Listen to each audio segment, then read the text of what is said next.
You're listening to Midnight Whispers Stories. Tonight's stories come from small towns in Alaska, places where distance is normal, silence is familiar, and everyone notices changes. This channel focuses on true psychological horror, told calmly and built around real isolation. If you value long-form horror with a consistent atmosphere, subscribe to Midnight Whispers Stories. Story 1. Arrival. I need to tell you about what happened in Cold Brook, Alaska, because nobody else will. The town doesn't exist on maps anymore, and the people who remember it refuse to speak its name. But I was there. I saw what came through those woods, and I know why everyone knew when he arrived. In a town this small, arrivals don't go unnoticed. Silence changed the moment his car stopped. It was November when I first heard the engine. I was standing outside Miller's general store, the only place in Cold Brook where you could buy anything beyond fish hooks and kerosene. The sound cut through the darkness like a scream, echoing off the mountains that surrounded our settlement. 43 people lived in Cold Brook then. 43 souls trapped between the Alaskan wilderness and the frozen inlet that kept us isolated from October through April. The car was a black sedan, impossibly clean for someone who had driven 200 miles of dirt roads to reach us. Steam rose from its hood in the negative 20-degree air, creating shapes that seemed wrong somehow, like shadows that moved independently of their source. I watched from across the street as the driver's door opened, and something about that simple motion made my stomach tighten with a fear I couldn't name. He stepped out slowly, deliberately. Tall, maybe 6'4", wearing a suit that belonged in a city boardroom, not an Alaskan frontier town where the nearest paved road was 3 hours away. His face was ordinary, the kind you forget immediately, but his eyes caught the dim streetlight in a way that made them appear reflective, like an animal's eyes in headlights. That detail haunted me later, kept me awake during the endless winter nights that followed. Nobody approached him. We just watched from our windows, our doorways, our trucks. Sarah Jennings was pumping gas at the station, and she literally stopped mid-squeeze, the nozzle dangling from her hand as fuel spilled onto the frozen ground. Old Tom Brackens, who lived in Cold Brook for 60 years and claimed nothing surprised him anymore, backed slowly into his cabin and locked the door. I heard the deadbolt slide from 50 feet away in that terrible, crystalline silence. The stranger turned in a complete circle, surveying the town. His movements were too smooth, lacking the small adjustments and corrections that make human motion natural. When his gaze passed over me, I felt it like a physical touch, cold and invasive, crawling across my skin beneath my heavy parka. My breath caught in my throat, and for just a moment, I saw something flicker across his face, an expression that wasn't quite a smile, more like someone remembering what a smile was supposed to look like and attempting to recreate it. He walked to the trunk of his car and opened it. Inside were 3 large black cases, the kind photographers or musicians use to transport expensive equipment. But there was something else too, something I only glimpsed for a second before he shifted his position and blocked my view. It looked like photographs, dozens of them, pinned to the inside of the trunk lid. Faces. I recognized some of them, though I couldn't say from where. The disturbing part was that many of the photos had red X marks drawn across them, thick and deliberate.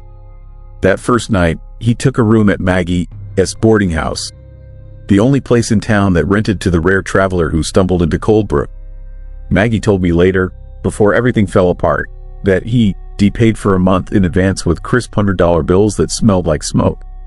She said he didn't sleep, just sat in his room with the lights off, visible only as a silhouette against the window when the northern lights provided enough illumination. Sometimes she heard him humming, a melody that made her teeth ache and her vision blur. The nightmares started that same evening, not just mine, everyone's. We compared notes later at the diner, speaking in hushed, frightened whispers over coffee that had gone cold. We all dreamed the same thing, walking through the woods behind town, following footprints in the snow that led to a clearing we'd never seen before. In the center of the clearing stood a structure made of bones, antlers, and frozen flesh, arranged in patterns that hurt to look at directly. And standing beside it, watching us with those reflective eyes, was the stranger, gesturing for us to come closer, to see what he built, to understand what he wanted from us. I am a rational person. I worked as a surveyor for the state, mapping remote territories, documenting changes in permafrost and erosion patterns. I believed in data, in evidence, in explanations that made sense. But rationality evaporated in Coldbrook after he arrived. The town transformed into something else, something darker and more terrifying than the endless winter that entombed us. On the third day, Jessica Morton's daughter disappeared. 8 years old, last seen playing in her backyard, building a snowman while her mother prepared dinner. Jessica ran through the streets screaming her daughter's name, her voice raw and desperate, cutting through the perpetual twilight of Alaskan winter. We organized search parties immediately, splitting into groups to comb the woods, the inlet, every building and shed and crawl space in town. I was with the group that found her, or what we thought was her, standing at the edge of the forest. She was alive but changed. Her eyes had taken on that same reflective quality I'd seen in the stranger's gaze, and when her mother ran to embrace her, the girl stepped back and spoke in a voice that didn't belong to a child. She said things no 8-year-old should know, reciting facts about each person present, secrets we buried deep, mistakes we made that nobody else knew about. Then she smiled, that same incorrect smile I'd seen on the stranger's face, and walked back into her house without another word. The pattern repeated. Every few days, someone would vanish for hours or sometimes overnight, then return different. Changed. Their personalities remained mostly intact, but something fundamental had shifted. They moved with that same unsettling smoothness. They knew things they shouldn't. And their eyes, always their eyes, reflecting light that wasn't there. I started documenting everything, filling notebooks with observations, trying to find a pattern or explanation. The stranger never seemed to sleep, never ate at the diner, never bought supplies from the store. I watched his window at night through binoculars from my cabin across the street. Sometimes I saw him standing motionless for hours. Other times, he moved through his room arranging objects I couldn't identify, creating formations that cast shadows too large and too dark for their size. The worst part was the sound that started after midnight, every night without fail. A humming that emanated from his room but seemed to come from everywhere simultaneously, resonating through the frozen ground, through the walls of our homes, through our bones. The frequency made my vision swim and my thoughts scatter. I find myself standing in rooms with no memory of walking there, holding objects I didn't remember picking up, staring at my own reflection and barely recognizing the frightened, hollow-eyed man looking back. 2 weeks after his arrival, I decided to investigate while he was out. I'd seen him leave the boarding house and drive away in that impossibly clean sedan, heading toward the woods on the old logging road. This might be my only chance to understand what was happening to our town, to find some way to stop it before everyone was transformed into something else. Breaking into his room was easier than expected. The lock was new but cheap, and I had tools in my truck from my surveying work. My hands shook as I turned the handle and pushed the door open, half expecting to find him standing there waiting, despite having watched him drive away. The room was freezing, colder than outside, and my breath formed clouds that hung in the air longer than they should. The walls were covered in papers, maps, and more photographs. I recognized Coldbrook on the maps, but there were marks and notations in a language I'd never seen, symbols that seemed to writhe when I looked at them directly. The photographs showed people from town, candid shots taken without their knowledge. But there were older photos too, yellowed and cracked, showing people in clothes from different eras, standing in front of buildings that didn't exist anymore. Different towns, different decades, but the same pattern. Groups of people, some with X marks through their faces, others circled in red. The black cases were open on the floor. Inside were instruments I couldn't name, made of metal and glass and something that looked organic, like preserved tissue or bone. There were jars filled with liquids of varying colors, each labeled with that same incomprehensible script. And there was a journal, handwritten in English, that made my blood run cold as I read it. The entries dated back 70 years. Different handwriting styles, but all describing the same process. Arrive in a small, isolated town. Identify specific individuals based on criteria I couldn't understand. Begin the transformation. Harvest something he called resonance. Then move on. Town after town, decade after decade. Always alone. Always following the same terrifying methodology. The most recent entries were about Coldbrook, listing names I recognized, describing our daily routines with chilling accuracy, noting which of us would be suitable and which would be discarded. My name was on the list, marked as suitable. I heard the car engine outside and nearly screamed. He returned much sooner than expected, and I was trapped in his room with evidence of something so horrifying I could barely process it. I shoved the journal back into the case and ran to the window. It wouldn't open. The frame was sealed shut with something that looked like ice but felt warm to the touch. The door was the only exit, and I could hear footsteps climbing the stairs. I pressed myself against the wall beside the door, holding a screwdriver from my pocket like a weapon, knowing how absurd and useless it was. The footsteps stopped outside the room. The handle turned slowly. The door opened. He stood in the doorway, silhouetted against the dim hallway light. And I realized he'd known I was there all along. This was expected, maybe even desired. He stepped inside, and his face in the shadows was no longer making any attempt to appear human. The features were wrong. The proportions shifted. The eyes now clearly not eyes at all, but something else. Something that observed me in ways sight couldn't capture. He spoke, and his voice came from everywhere and nowhere, bypassing my ears entirely and manifesting directly in my mind. He told me things about the universe, about the spaces between reality, about hunger that transcends physical need. He explained that towns like Coldbrook were farms, that isolation bred a particular quality he required, that the transformation process was actually a kindness, an elevation of our limited existence into something greater and more terrifying and infinitely more aware. I ran. I didn't remember the decision to move, just the sudden action of my body throwing itself past him, through the door, down the stairs, out into the street.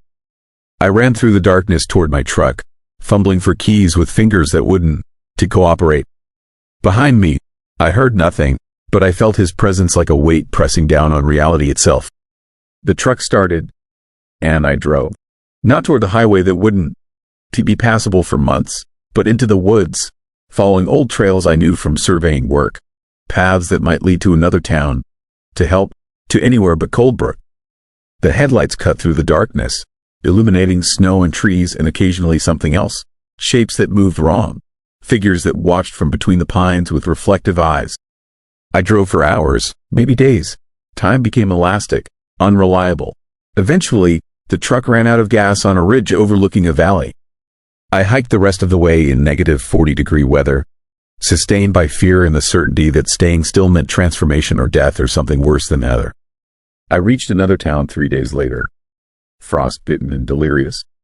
They took me to a hospital in Fairbanks, treated my injuries, listened to my story with expressions that shifted from concern to pity to discomfort. A state trooper investigated, flew out to Coldbrook to check on the town. He found nothing. No buildings, no roads, no evidence that anyone had ever lived there.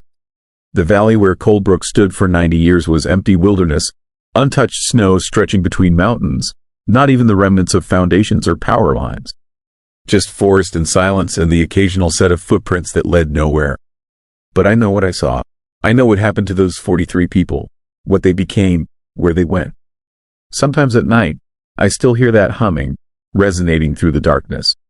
Sometimes I catch my reflection and see my eyes reflecting light that I ascend to there, just for a moment, just long enough to make me question what is happening inside my own skin. And sometimes, late at night when I can sleep, I wonder if running was actually escape or if it was part of the process. If I am suitable, marked and changed and waiting for whatever comes next. If somewhere out there, he is still driving between small towns, arriving in places where everyone knows the moment his car stops, where silence transforms into something hungry and aware. I am telling you this now because I need someone to know. Because if I disappear, if I change, if I become something else wearing my face and speaking with my voice, someone needs to remember what I was before. Someone needs to understand that when you hear about a small town that vanished without explanation, about people who disappeared and left no trace, it might not be a mystery at all. It might be a harvest. And it might be happening right now. Somewhere isolated, somewhere forgotten, somewhere the stranger just arrived and everyone noticed the moment his car stopped and the silence changed into something darker and infinitely more terrifying than the deepest Alaskan winter. Story 2. Lights of Greystone Hollow. Have you ever been somewhere so wrong, so deeply unsettling, that your body knows the danger before your mind can explain it. That was Greystone Hollow. That was my nightmare. I drove north into Alaska on a Wednesday morning, nothing but highway and gray sky stretching forever in front of me. I had been freelancing as a wildlife photographer for 7 years, always chasing the next haunting image, the next beautiful moment in nature. That's what I told myself brought me to the last frontier. But the truth was darker. I needed distance from my life back in Seattle. I needed to disappear into something vast and terrifying and real. The drive took 14 hours straight. My coffee had gone cold somewhere around mile 400. My shoulders ached. My eyes felt like sandpaper. I saw a green sign for Greystone Hollow, population 932, and decided I was done driving. The sun was already sinking, even though it was only 4 o'clock in the afternoon. That's what happens in Alaska in November. The darkness comes early and stays late. I pulled into the first motel I saw, a place called the North Star. The building was a long, single-story structure painted an ugly shade of brown. Neon lights in the window flickered weakly in the gathering dusk. Nothing about it screamed danger. It just looked tired, forgotten, the way a lot of places in small towns look when the economy leaves and never comes back. The night clerk barely looked at me when I walked in. He was a heavy man with a gray beard and eyes that wouldn't quite focus on my face. He processed my credit card in silence and slid a key across the desk. Room 12. No commentary, no friendly welcome, just the kind of efficient indifference you get from someone who has learned not to care about the people passing through their life. My room was exactly what I expected. Thin carpet that smelled like cigarette smoke and time. A double bed with a polyester comforter the color of mustard. A television from another decade. A window that looked out onto the parking lot and the highway beyond. I set my equipment down, showered without really feeling the water, and collapsed onto the bed. I was asleep before 9 o'clock. I woke up around midnight, jarred awake by something I couldn't identify. Not a sound exactly, more like an absence of sound. The motel had the kind of silence that feels heavy and unnatural. I lay in the dark, trying to understand what had pulled me from sleep, and that is when I noticed it. The lights. Every house I could see from my window was lit up like a theater on opening night. Not the soft glow of a television or the warm amber of living room lamps. These were every single light in every single house burning at full brightness. Porch lights, interior lights, garage lights, all of them blazing at the same time, in the middle of the night, when every normal person in the world was asleep. I told myself it was strange, but not sinister. Maybe there was some kind of local event. Maybe it was a holiday I didn't know about. Maybe there was a technical problem with the electrical grid that made all the lights come on at once. My rational mind offered these explanations while my nervous system was screaming something else entirely. I couldn't sleep. I got up and walked to the window and stared out at those horrible, bright windows. No movement behind any of them. No shadows, no indication that any living person was awake and aware and responsible for all that terrifying, unnecessary light. The houses just looked awake, but the wrongness of it, the eerie, unnatural sensation it produced, made my skin crawl. Morning finally came, gray and bleak and unwelcoming, but morning nonetheless. The houses had all gone dark by then. Their lights shut off as suddenly and mysteriously as they had turned on. I told myself the night had been a strange dream, the product of exhaustion and a mind still adjusting to being this far from home. I was good at lying to myself. I had done it my whole life. I needed coffee and a reason to believe that Greystone Hollow was just a normal small town with a few unusual quirks. Every place has unusual quirks. That is what I told myself as I walked down Main Street, camera hanging around my neck, looking like the kind of person with a legitimate reason to be out taking pictures. Main Street was strange in its emptiness. It was past 9 in the morning. Businesses should have been open. There should have been people. Instead, the street was a museum of abandoned commercial life. A hardware store with the door closed and no light inside. A diner with curtains drawn over the windows. A post office that looked like it hadn't been visited in months. A pharmacy with a handwritten sign taped to the door that said, "Closed. Please come back soon." There was no indication of when soon might be. The only place showing any sign of life was a small gas station convenience store called Murphy's. I needed something. I needed to make contact with another human being and confirm that the town was inhabited by creatures like me and not by whatever had turned on all those lights in the middle of the night. I walked in. The air inside was warm and smelled like coffee and old hot dogs rolling on metal spits. There was one person behind the counter, A woman in her 60s with gray streaks in her dark hair and a face that had learned not to trust the world. She looked up when I walked in, and I saw something flicker in her expression. Surprise, maybe, or recognition of something she couldn't quite name. I bought a large black coffee and a newspaper from Anchorage, dated 3 days earlier. The woman rang it up. I asked her when the diner opened. She looked at me like I had asked the question in a language she didn't. Do you understand? Then she said something I will never forget. You should leave town. Her voice was quiet, not threatening, just factual, like she was telling me that it was cold outside or that the sky was gray. Just a statement of simple truth. I asked her why. She didn't answer.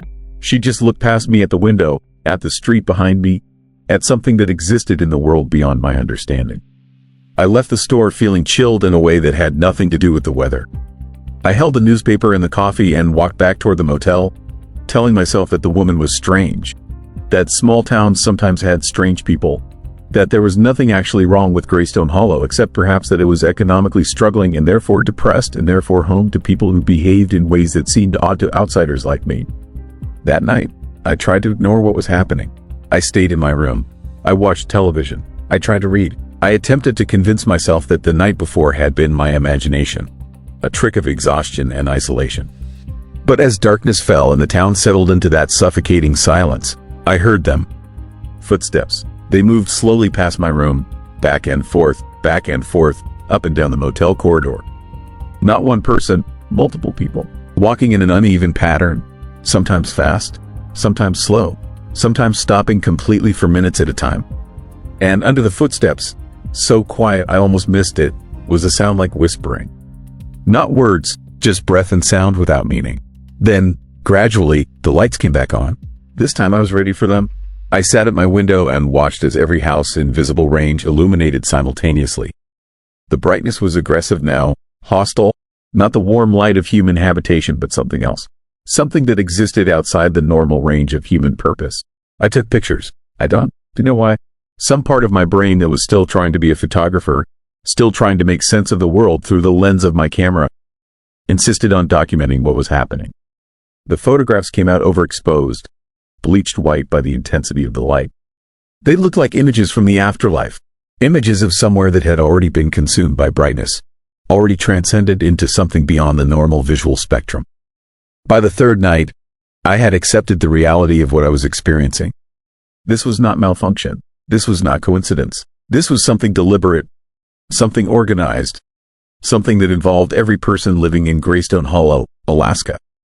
I went out into the town at 2 a.m, walking through the disturbing radiance that made the streets look like a stage set, a place that had been constructed for a performance I was not allowed to understand. The houses were all lit up, every light burning at full intensity. But still, there was no movement. Still, there was no answer when I approached doors and knocked. I tried the door of a small yellow house on Birch Street. It opened easily. The inside was blinding with light. Every lamp, every overhead fixture, every illumination source was turned on. There was no furniture. The rooms were completely empty. Not abandoned, empty in the way that a stage is empty before the play begins. The walls were clean. The floors were clean. There was nothing there except light and emptiness and the chilling absence of human presence. I went to the next house. Same thing. Lights blazing. Completely empty. Not one stick of furniture. Not one photograph. Not one indication that anyone had ever lived there at all. And the next house was the same. And the next. But when I checked back to the places I had already visited, they were still empty. The lights were still on. The silence was still absolute. And I realized something that made my blood stop moving through my veins. Nobody had ever lived in these houses. That is what the horrifying truth was trying to tell me. These weren't homes where people actually existed. These were something else entirely.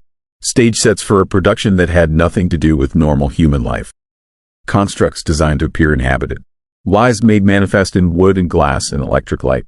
I found myself standing in the center of Main Street at 3 a.m, surrounded by hundreds of windows blazing with light, and I understood what the convenience store woman had meant. I understood what had made the night clerk avoid my eyes. I understood why everything in this town felt wrong in a way that transcended rational explanation. Greystone Hollow wasn't a town. It was a waiting place. It was something constructed to appear like a town, filled with lights and the suggestion of human life, but harboring no actual human beings at all. Or perhaps And this was worse. It had once been full of people, and they had all been removed or consumed or transformed into something that no longer required the normal functions of human existence.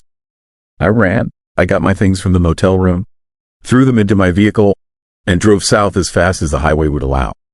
I was shaking so badly that I could barely hold the steering wheel. My vision kept blurring with a combination of fear and an emotion I didn't have a name for. Terror and confusion and the deep, sickening knowledge that I had witnessed something that shouldn't exist. I drove for 5 hours without stopping. The sun came up behind me, and I watched in the rearview mirror as the landscape I had come through slowly transformed from something dark and forested and vast and terrifying back into something that looked like the normal world. Cities appeared, lights that served actual human purposes, roads with other vehicles and other people, and proof that the world still made sense and operated according to rules I understood. But it never stopped making sense. That's the worst part. I came to understand that Greystone Hollow wasn't an anomaly. It was a station, a rest stop, a place that existed at the junction of the world I knew and somewhere else. Somewhere darker, somewhere that required all those lights burning in the darkness, shining out like a beacon to travelers like me, pulling us toward an understanding we were never meant to achieve. I tried to go back a year later. I wanted to know if what I had experienced was real or if some kind of psychological break had fractured my perception of reality. I drove north again, through the same gray landscape, past the same mile markers that had marked my original journey. But there was no town there anymore. The land where Greystone Hollow had been was empty. Just forest and highway and the kind of absolute silence that suggests nothing human has ever existed in a particular place. Yet the lights are still burning. I see them sometimes in my dreams, hundreds of windows blazing with impossible brightness in the middle of the Alaskan night. And sometimes, when I'm driving through dark places, when I see lights burning in houses where no one should be awake, I remember Greystone Hollow. I remember that the universe is vast and strange and absolutely indifferent to our understanding of what is real. I remember that some places don't appear on maps because they operate outside the normal rules of geography and human settlement. They exist in the margins, in the darkness, in the spaces between what we know and what we refuse to acknowledge. And sometimes, when I am alone late at night, I wonder if I was ever able to leave Greystone Hollow at all. I wonder if I'm still there right now, driving south on an endless highway, believing that I escaped, believing that I returned to the normal world, when really I never left at all. The lights are burning. They were always burning. And somewhere in Alaska, they re-burning still, calling out to the next person foolish enough to pass through that terrifying, empty town at night. Small towns in Alaska don't forget people easily. If this kind of psychological horror works for you, subscribe to Midnight Whispers Stories. You'll get consistent long-form stories, the same atmosphere, and new episodes you can return to anytime. Story 3. Only store was open. The clerk never blinked. That was the first thing I noticed when I walked into that store in Cold Foot, Alaska, at 3 a.m. His eyes stayed fixed on me, wide and unmoving, like glass marbles pressed into pale, waxy skin. But I was too cold, too desperate for gas and coffee to care about one creepy guy in the middle of nowhere. I should never have taken that highway. It was February, and I had been driving the Dalton Highway for 16 hours straight, hauling equipment north to Dead Horse for an oil company job that paid more than it should have. The kind of money that makes you ignore the warnings. Everyone told me not to drive alone. Everyone said the winter darkness up there does something to people, that the isolation drives men insane. But I needed the cash, and I figured I had driven through worse. I was wrong. The town of Cold Foot appeared out of the black Alaskan night like a hallucination. Just a few buildings huddled against the endless dark, buried under snow that looked blue in my headlights. Everything was closed. Everything except one small store at the edge of the road, glowing with harsh fluorescent light that seemed too bright, too sharp, like it was cutting through the darkness instead of just pushing it back. The sign above the door read, "Open," in red letters. Nothing else. No name, no hours, just open. I pulled in, my truck crunching over ice that was so thick it sounded like breaking bones. The cold hit me the second I opened the door, a horrifying, visceral cold that went straight through my jacket and grabbed my lungs. 40 below, maybe worse. The kind of cold that kills you in minutes if you are not careful. Inside, the store was warm. Too warm. The air felt heavy, almost wet, and it smelled like something I could not place. something old and organic, like meat left out too long or wet fur. The shelves were fully stocked with canned food, bottled water, batteries, everything a traveler might need. Dust covered nothing. The floor was clean, the lights hummed steadily overhead, and behind the counter stood the clerk.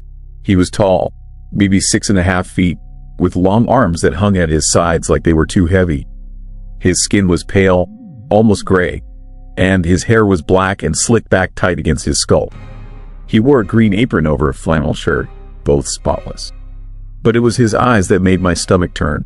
Wide, unblinking, staring directly at me. No smile, no greeting, just silence and that horrifying, unmoving stare. I nodded at him, trying to act normal, and grabbed a coffee from the machine near the back. It was hot, fresh even, which made no sense. Who brews fresh coffee at 3 in the morning in a town with maybe 20 people? I picked up a bag of jerky, some chips, a bottle of water, and walked to the register. The clerk did not move until I set the items down. Then his hands came up slowly, mechanically, and he scanned each item with a barcode reader that beeped in the oppressive silence. His fingers were long, too long, and the nails were yellow and thick. The total came to $12. I handed him a 20. He took it without a word, placed it in the register, and handed me my change. 8 singles, crisp, new. I looked down at the bills and felt something twist in my chest. Every single one had the same serial number. I looked up at him. His eyes had not moved, had not blinked. I wanted to say something, to ask what the hell was going on, but my throat felt tight, and the air in the store suddenly seemed thicker, harder to breathe. I grabbed my bag and walked out fast, my boots squeaking on the linoleum. Outside, the cold slammed into me again, but this time it felt like relief. I threw my stuff in the truck, started the engine, and pulled back onto the highway without looking back. My hands were shaking, not from the cold, from fear. That creepy, unsettling fear that crawls up your spine when you know something is wrong, but you cannot explain it. I drove north for another hour, trying to shake the image of that clerk, his face from my mind. The highway stretched out endlessly ahead of me, a thin ribbon of ice cutting through a landscape so dark and empty it felt like driving through the void. No other cars, no lights, just my headlights and the shadows pressing in from all sides. Then I saw it again, the same store, same fluorescent glow, same red, open sign. I slammed on the brakes, my truck skidding sideways on the ice before I got it under control. I sat there, engine idling, staring at the building. It was impossible. I had been driving north the entire time. I had not turned around. There was no way I could have circled back. But there it was, exactly the same. Same parking lot, same position on the road. I looked at my GPS. It showed me 50 miles north of Coldfoot, but the store was right there in front of me, exactly where it had been before. My heart started hammering in my chest. I put the truck in gear and kept driving, faster now, my eyes locked on the road ahead. I did not look at the store as I passed it. I did not want to see if the clerk was standing in the window, watching me. 10 miles later, I saw it again. Same store, same light, same sign. I started to panic. The darkness outside felt alive now, like it was watching me, following me. I checked my fuel gauge, 3/4 full. I had enough to keep going, to push through whatever this nightmare was. I pressed the gas pedal down harder, the truck, this engine roaring as I sped through the night. But every 10 or 15 miles, the store appeared again, always on the right side of the road, always glowing, always open. I passed it 7 times. 8. I lost count. The fear turned into something worse, something that felt like drowning. My mind kept trying to rationalize it. Maybe I was exhausted. Maybe I was hallucinating from the cold or the isolation. But the store was real. I could see every detail. The snow piled against the walls, the ice on the steps, the light spilling out onto the frozen ground. On the 9th time, I saw someone standing outside. The clerk. He was standing in the parking lot, perfectly still, his arms at his sides, staring directly at my truck as I approached. His face was expressionless. His eyes were wide, even from a distance, even in the dark. I could see that he was not blinking. I did not stop. I flew past him at 70 miles an hour, my truck fishtailing on the ice. In my rearview mirror, I saw him turn his head slowly, tracking me as I disappeared into the darkness. He did not move his body, just his head, rotating smoothly, impossibly far. I kept driving. I did not stop for gas. I did not stop for anything. The sun should have come up eventually, but it did not. The sky stayed black, and the road stayed empty, and the store kept appearing over and over like a wound that would not close. Then my truck started to sputter. The fuel gauge dropped to empty in seconds, the needle slamming down like a hammer. The engine choked, coughed, and died. I coasted to a stop in the middle of the highway, my headlights dimming and then going dark. The silence that followed was absolute. No wind, no engine, nothing. And then I saw the light. Behind me, the store. It was there, maybe 100 yards back, glowing in the suffocating darkness. I had not passed it. It had followed me. I sat in the truck, breathing hard, my breath fogging in the air as the cold crept in fast. I had no choice. I needed gas. I needed help. I grabbed my flashlight and stepped out into the night. The cold was unbearable now, a horrifying, stabbing cold that made my lungs burn with every breath. I walked toward the store, my boots crunching on the ice, my flashlight beam cutting through the dark. The building looked the same as before, but something felt different. Wronger. I pushed open the door. The warmth inside was oppressive now, almost suffocating. The smell hit me immediately, stronger than before, that rotting, organic stench that made my stomach heave. The shelves were still stocked, the lights still hummed, and behind the counter, the clerk stood in the exact same position, staring at me with those wide, unblinking eyes. I walked up to the counter slowly. My voice came out hoarse, shaking. I asked if he had gas, if he could help me. He did not respond. He just stared. I looked around the store, desperate, searching for anything that could explain what was happening. And that is when I saw them. The other customers. They were standing in the aisles, perfectly still, facing the shelves. 4 of them, maybe 5, all wearing heavy winter coats, their hoods up, their backs to me. They were not shopping. They were not moving. They were just standing there, like mannequins. I called out to them. No response. I took a step closer to the nearest one, a figure in a dark blue parka. I reached out and touched their shoulder. The body was frozen solid, stiff as stone. I jerked my hand back, my heart slamming against my ribs. I moved to the next one. Same thing. Frozen. Dead. They were all dead, standing upright in the aisles like displays. I turned back to the clerk. He had not moved. His eyes were still locked on me. And then I understood. The store was not real. It was a trap. Something that caught travelers, that fed on them, that kept them frozen in place forever. And the clerk was not a man. He was something else. Something that wore a human shape but was not human. Something that had been waiting in the dark for someone like me. I ran. I did not think. I just ran, bursting out of the store and into the freezing night. My truck was gone. The highway was gone. There was only snow and darkness stretching out in every direction, endless and empty. Behind me, I heard the door open. I did not look back. I ran until my legs gave out, until I collapsed in the snow, gasping, my body shaking violently from the cold. And when I finally looked up, the store was there again, right in front of me, glowing in the dark. The clerk stood in the doorway, watching me, waiting. I do not remember what happened next. I woke up in my truck 3 days later, parked outside a gas station in Fairbanks. My tank was full, my supplies were untouched, but in my wallet, I found 8 $1 bills, all with the same serial number.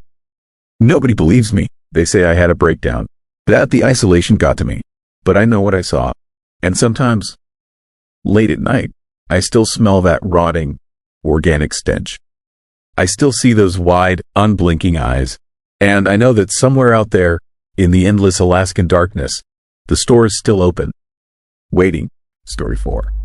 Forgotten Isle, a terrifying account from Fairbanks. I need to tell you what happened to me in Alaska. Not because I expect anyone to believe me, but because I can't keep it buried anymore. This is real. Every word you were about to hear actually took place. And if you ever find yourself driving through the small towns of interior Alaska, you need to know what I learned the hard way.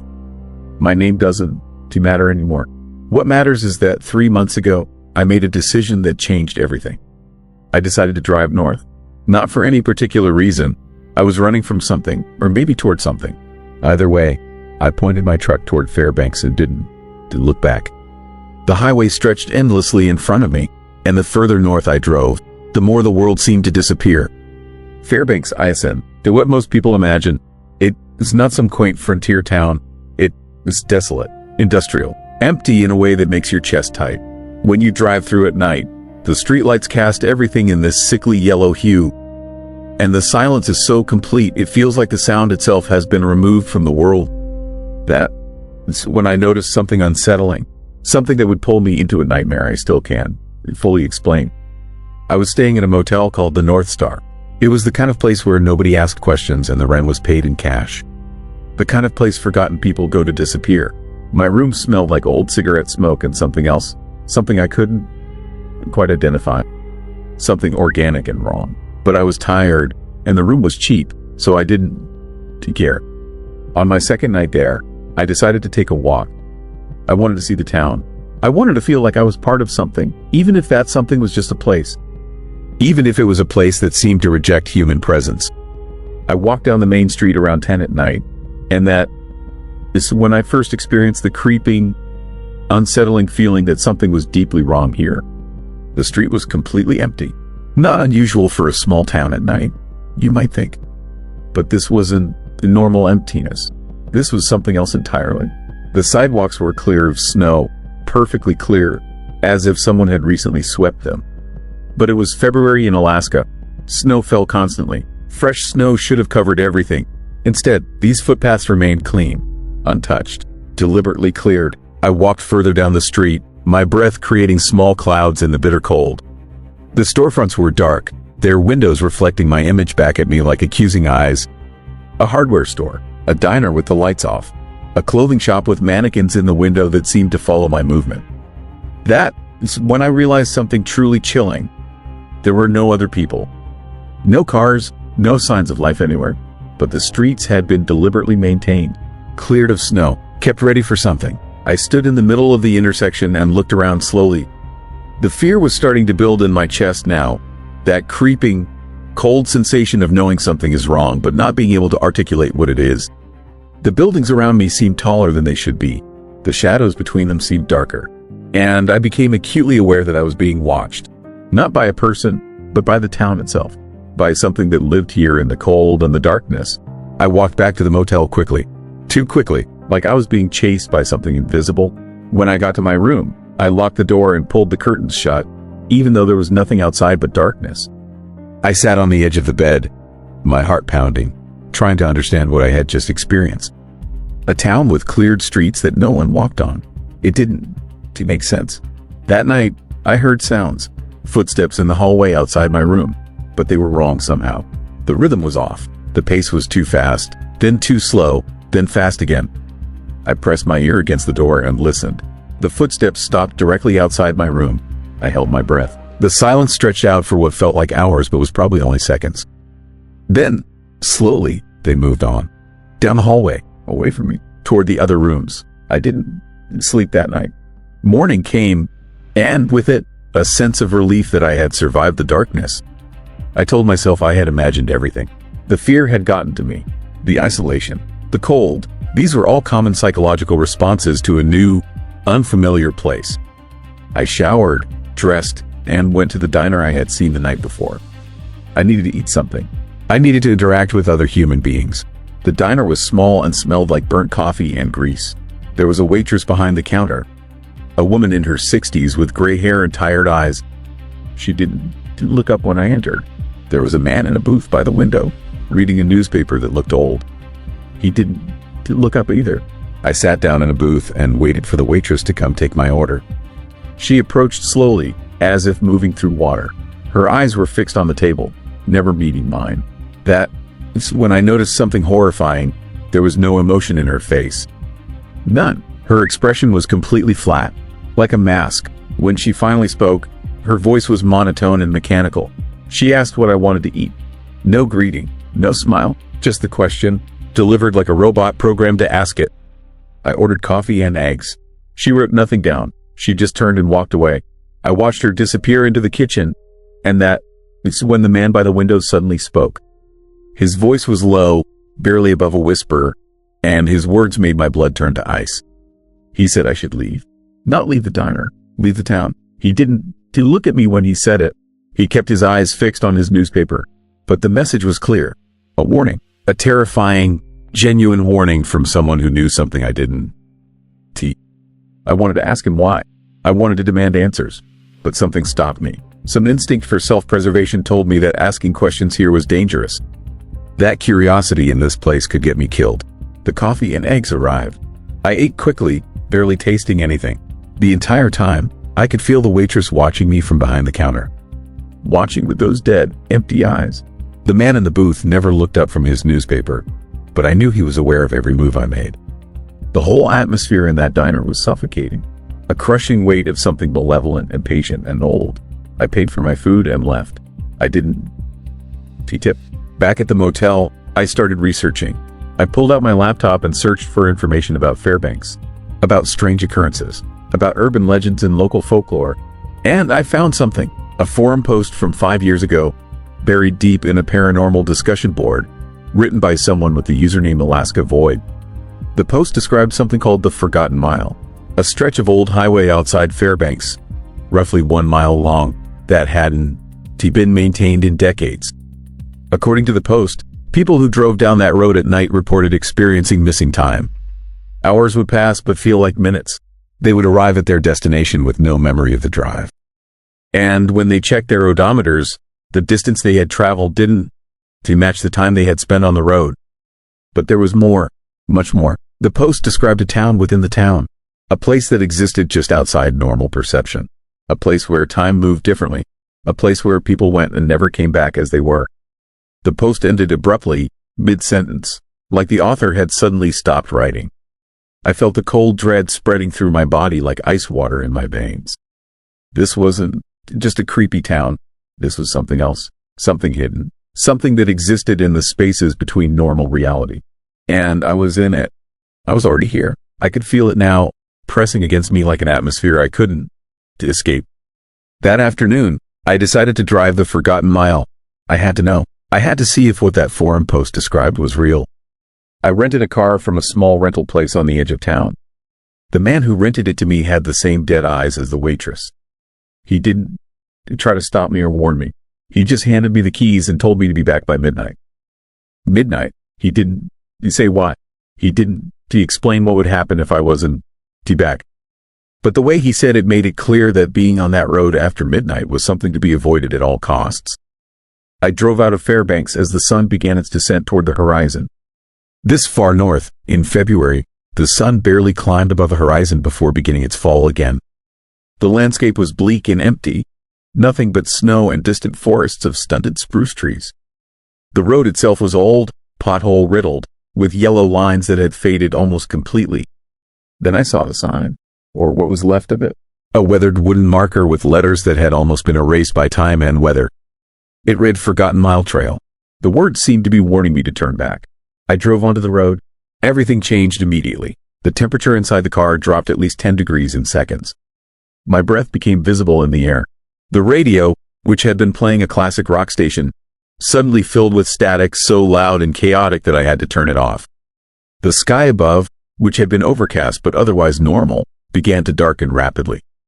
Not the normal darkening of evening, but something else. Something unnatural. The darkness seemed to come from the road itself. It seeped up from the pavement like smoke. Within minutes, I could barely see the road in front of me. My headlights cut through the darkness but illuminated nothing. No trees, no landmarks, just road and darkness and more darkness. My odometer read 0.2 miles. I had only gone 0.2 miles, but it felt like I had been driving for 10 minutes. The sense of time was already becoming distorted, just like the forum post described. I started to feel the presence then. The presence of something that was aware of me, aware of my car, aware that I was trespassing in a place I didn't belong. It was like pressure building in my skull, a sensation of being observed by multiple sets of eyes. Hungry eyes, curious eyes, eyes that hadn't seen fresh prey in a very long time. My odometer read 0.5 miles. Halfway, the darkness had become so complete that my headlights seemed useless. The car felt like it was moving through ink. My hands gripped the steering wheel so tightly that my knuckles turned white. The presence was stronger now. I could feel it surrounding me, pressing in from all sides. The fear was so intense that I could barely breathe. And then I heard it, a sound, like scratching, like something with long nails dragging across the roof of the car. Slow, deliberate, methodical. It moved from the front of the car toward the back, dragging across the metal with a sound that made my teeth ache. When it reached the back, I heard a thud. Something heavy had landed on the trunk. I pressed the accelerator harder. The car surged forward into the darkness. The scratching came again, now on the side windows. On the passenger side window, right next to me. I didn't look. I couldn't look. I kept my eyes fixed on the road ahead, even though I couldn't see anything. Even though, for all I knew, I was driving straight into a tree or off a cliff. The scratching intensified, faster now, frantic, like desperation, like something that had found prey and was trying to get inside to reach me. The sound was everywhere now. On the roof, on the trunk, on the sides, all around me, scratching and clawing and scraping. My odometer read 0.8 miles.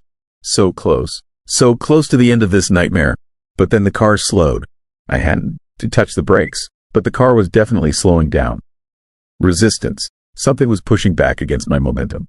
Trying to keep me here. Trying to keep me in the darkness. I pressed the accelerator all the way down. The engine roared. The car surged forward. The scratching became a shriek. A sound so horrible and inhuman that I thought my eardrums would rupture. My odometer passed 0.9 miles. Then suddenly, light, real light, street lights, the darkness broke like a shell, and I exploded out onto a normal road. Civilization. Fairbanks. I had made it through. I pulled the car over and sat there, shaking violently. My shirt was soaked with sweat despite the cold. My heart was hammering so hard I thought it might burst. I checked my watch. The time was 6:45. 6:45? I had driven the forgotten mile, a 1-mile drive, and it had taken me only 5 minutes according to my watch. But that wasn't the horrifying part. The horrifying part was when I looked at the odometer. It read 47.3 miles. I had somehow driven 47 miles in 5 minutes. Or it had felt like 5 minutes while I had actually spent hours on that road. My perception of time had been completely shattered. I drove the rental car back to the rental place with trembling hands. The man behind the counter looked at me and smiled. It was the first genuine emotion I had seen from anyone in this town. Satisfaction. He knew what I had experienced. He knew because he had experienced it too. We all had. That night, back at the motel, I packed my things. I was leaving. I didn't care what had drawn me to this place or what had kept me here. I was done. I was leaving Fairbanks and never coming back. But when I checked out of the motel, the clerk handed me a key I didn't recognize. She told me I had left it in my room. I hadn't left anything. I didn't even know what that key was for. But when I opened my hand to look at it, I felt something that made my skin crawl. The key was warm, not room temperature warm, body temperature warm, like it had just been pulled from someone's pocket, like someone had held it right before handing it to me. I threw the key on the counter and walked out. I drove south as fast as I could. The highway stretched behind me, and I didn't look back. Not once. I drove through the night, through the day, through another night. When I finally stopped, I was in Seattle. I sat in a hotel room and tried to understand what had happened to me. It took me weeks to piece it together, to research, to find more stories about Fairbanks and the Forgotten Mile. I discovered something terrible. Every single person who had driven that road had experienced missing time. Every single one. And there was a pattern, a horrifying pattern. Some people who drove the Forgotten Mile never came back at all. They simply disappeared. Their cars found empty on the road. But here is the truly terrifying part. Months or even years later, those same people would show up in other towns, in other states, living normal lives, but they weren't quite right anymore. Something about them was off. They moved in strange ways. Their speech was monotone. Their eyes were dead. I realized something that still keeps me awake at night. The waitress in the diner wasn't human. The rental car clerk wasn't human. The man in the booth wasn't human. They were all things that had been through the Forgotten Mile. They were all replacements for people who had once been alive.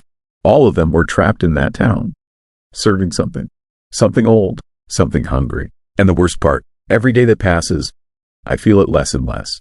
The fear is fading. My memories of my life before Alaska are becoming fuzzy. My emotions are flattening out. I can feel myself changing. I can feel it happening to me.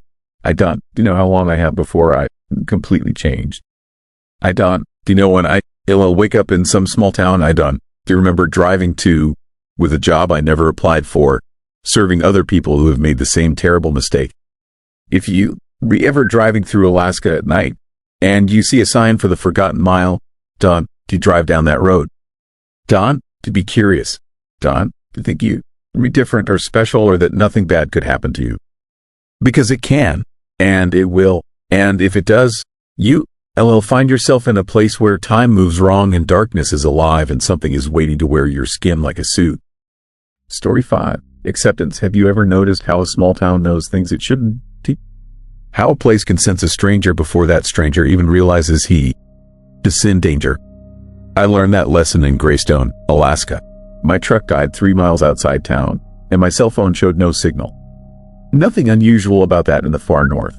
I grabbed my jacket from the passenger seat and started walking toward the lights I could see flickering through the darkness. The road stretched behind me like a throat swallowing anything foolish enough to venture this way. Wind cut through the trees with a sound like breathing. Not my breathing, something else. The town appeared all at once, as if the darkness had been holding it back until deciding to release it. Greystone consisted of maybe 15 buildings arranged around a central road. No signs, no streetlights, just structures that looked like they had been sleeping for decades and had recently woken up. The buildings were wrong somehow. Not decayed exactly, but drained, like something had pulled the life out of them without destroying their shells. I pushed into the first structure that showed light, a diner with a faded sign that said simply, "Eat." The interior smelled like coffee that had been brewing for years. A woman stood behind the counter. She was old, but her face held no wrinkles. That sounds impossible. I know how it sounds. But her skin was smooth in the way a mask is smooth, and her eyes tracked my movement without the blink rate of normal human eyes. "Truck trouble?" she asked. I hadn't told her anything yet. No vehicles had passed me on the road. No one could have radioed ahead. But she knew. That was the first moment the terrifying sensation began creeping up my spine. The chilling realization that something in this town operated on knowledge it shouldn't possess. "How did you?" "They all have truck trouble," she said. She smiled, and I noticed her teeth were too white, too identical, like they had been manufactured rather than grown. Road gets pretty lonely out there. People break down. They come to Greystone. We take care of them. I ordered coffee. I didn't. Do what? The cup arrived before I finished the sentence. The coffee was already the perfect temperature. The unsettling efficiency of it made me grip the counter. She watched me drink with the patient attention of someone watching an experiment unfold. Other people existed in the diner, I realized. 3 men sat in a booth toward the back. They weren't talking. They weren't eating. They were simply sitting, their eyes fixed forward on nothing. All 3 wore the same expression, a neutral, waiting calm that looked programmed into their faces. The eerie atmosphere thickened around them. When one of them turned his head to look at me, his neck rotated in a full semicircle before his body followed, like an owl moving through darkness. I left money on the counter and walked out. The town during darkness looked different than it had looked from the highway. The buildings seemed closer together now, leaning inward. The shadows between them were absolute, not just dark but actually void-like, as if the darkness had texture and weight. I needed to find the garage. I needed to get my truck fixed. I needed to leave. A man appeared in front of me. He came around a corner or emerged from a building. He simply appeared, like a photograph developing in chemicals. He was young, maybe 30, with a face so forgettable I forgot what he looked like the moment I looked away. "Looking for shelter?" he asked. "Looking for a garage," I said. "Everything is closed now," he said. "But you can stay at the Greystone Inn. It's just there." He pointed to a building across the street. The building hadn't been there seconds before. I was certain of it. I could see through to the darkness beyond where the building now stood. But I also knew it had always been there, as if reality was being revised and I was seeing the revision happen in real time. The disturbing truth was settling into my mind like a stone sinking through dark water. This place was wrong. Not in a way I could explain or articulate, but in a way I could feel deep in the oldest parts of my brain. The parts that evolved to sense predators. "I need shelter," I said. I'll wait for the garage to open in the morning." "Everything will be closed in the morning," the forgettable man said. His smile didn't use his eyes. "But the inn won. TB, come on. I'll show you." He walked past me without waiting for an answer. I found myself following him because the alternative was standing alone in the darkness of Greystone, and that option felt more dangerous than any nightmare that could happen inside a building. The inn was exactly what I expected. No lobby, no register, just a hallway with doors. The man opened a door and gestured inside. The room was clean but empty. Bare walls. A bed that looked like it had never been slept in. A window that opened onto a hallway instead of the outside. Dinner is at 7, the man said. Stay in your room until then. Don, try the other doors. The haunting simplicity of the instruction was what made it truly terrifying. Not a threat, not a warning, just a statement of fact. He closed the door. I heard no lock engage, but I tried the handle and it wouldn't. He turned. The room had no clock, but I could sense time moving strangely, in stutters and jumps rather than in smooth progression. After what might have been 10 minutes or might have been an hour, I heard movement in the hallway. Footsteps, or the sound of something that was learning how to make footsteps. I pressed my ear against the door. The sound stopped directly outside my room. I could hear breathing, multiple people breathing in synchronized rhythm. The chilling awareness hit me that they were standing just on the other side of the door, and they knew I was listening. The breathing continued for an unmeasurable time. Then it stopped, and I heard the movement continue down the hallway.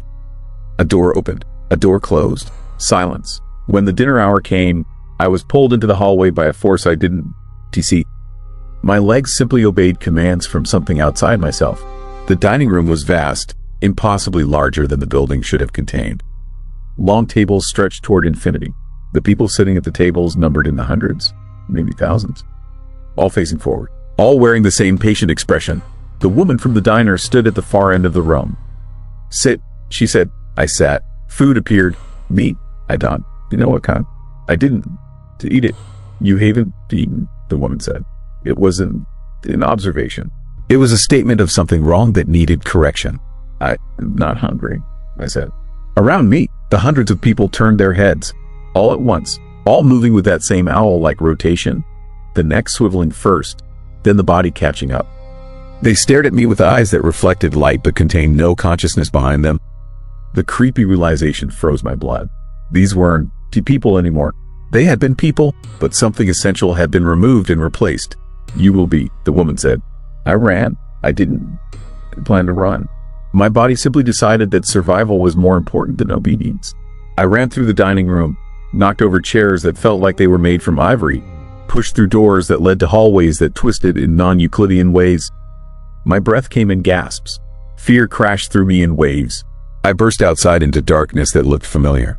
The highway was ahead. I could see the asphalt, the white line markings, the emptiness stretching toward the horizon. My truck was there, sitting where I left it, engine running, driver, side door open. I didn't question it.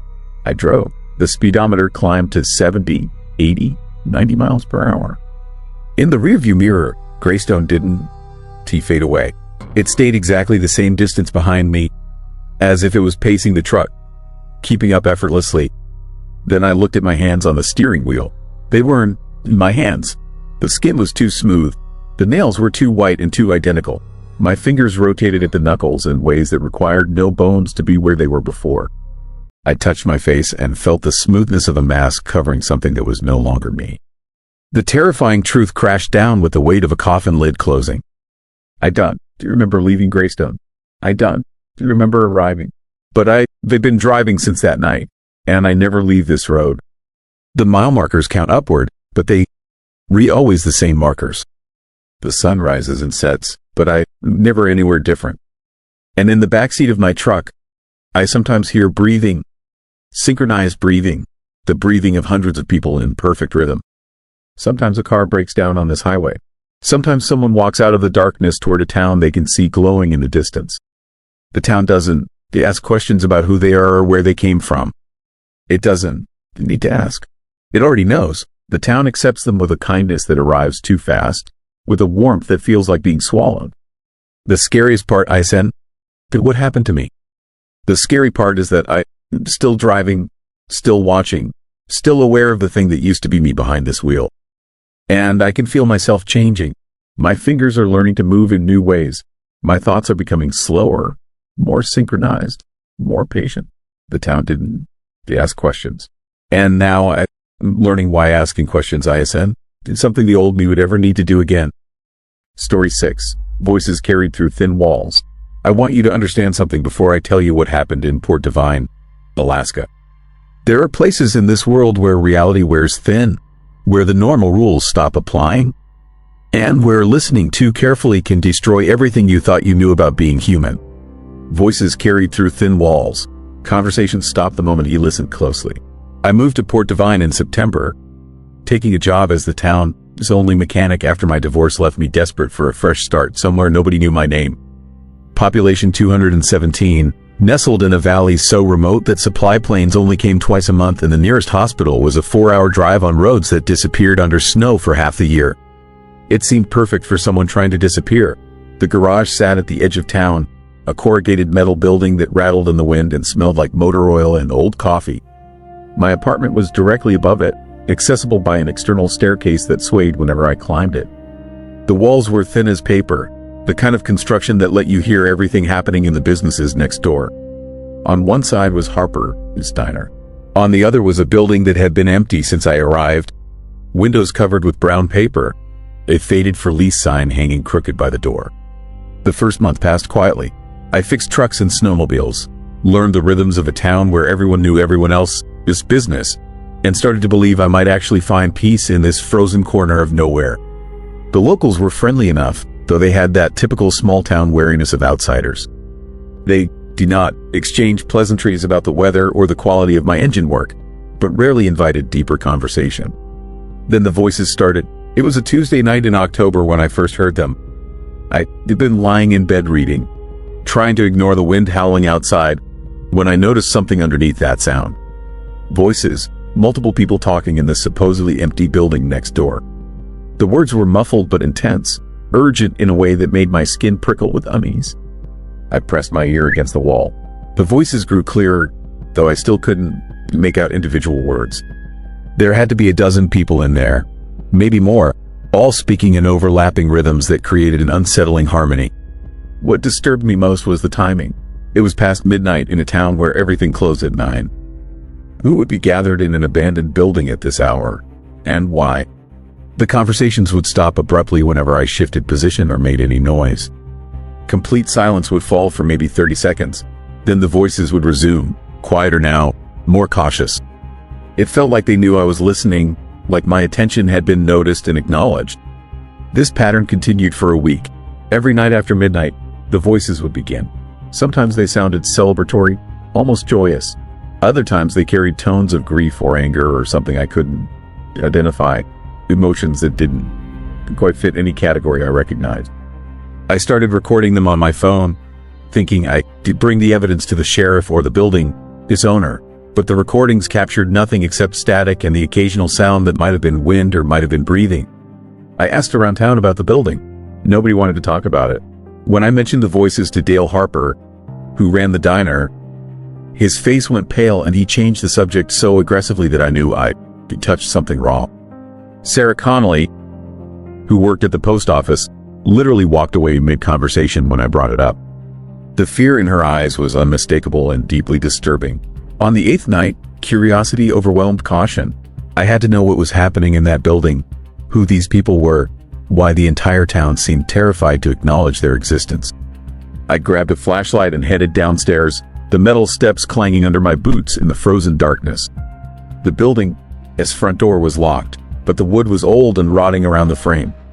A solid kick near the handle splintered the jamb and the door swung inward with a horror movie creak that made me instantly regret this decision. The air that rushed out smelled wrong, like something between incense and decay, sweet and nauseating simultaneously. I stepped inside, my flashlight beam cut through darkness so complete it seemed to absorb the light rather than reflect it. The space was larger than it should have been, stretching back farther than the building's external dimensions would allow. Empty shelves lined the walls, covered in dust thick as carpet. In the center of the room stood a circle of chairs, maybe 15 of them, arranged with precise spacing around a dark stain on the concrete floor. The voices had stopped the moment I entered, but I could feel presence, multiple somethings watching from corners my flashlight couldn't quite reach. The temperature dropped with each step I took toward those chairs. My breath formed clouds that hung suspended, refusing to dissipate, accumulating until I was walking through a fog of my own exhalations. On each chair sat a piece of paper, handwritten notes in different styles. I picked up the nearest one and read by flashlight. It was a confession, someone admitting to poisoning their neighbor's dog out of spite. The next chair held a note about embezzlement. The third described an affair, written in painful detail. Each chair, each confession, each secret someone had unburdened in this creepy, impossible space. Then I found mine. On a chair near the back, written in handwriting I didn't recognize, but describing events only I could know, was a detailed account of the night my marriage ended. Not the sanitized version I told people, but the truth. The anger, the violence I barely controlled. The thoughts I had standing in my kitchen with a knife in my hand while my wife slept upstairs. Things I never told anyone, barely admitted to myself, written out like someone had reached into my skull and transcribed my darkest moment. My hands shook as I held the paper. This was impossible. Nobody knew these details. I'd come to Alaska specifically to escape this memory, to become someone new in a place where the past couldn't follow.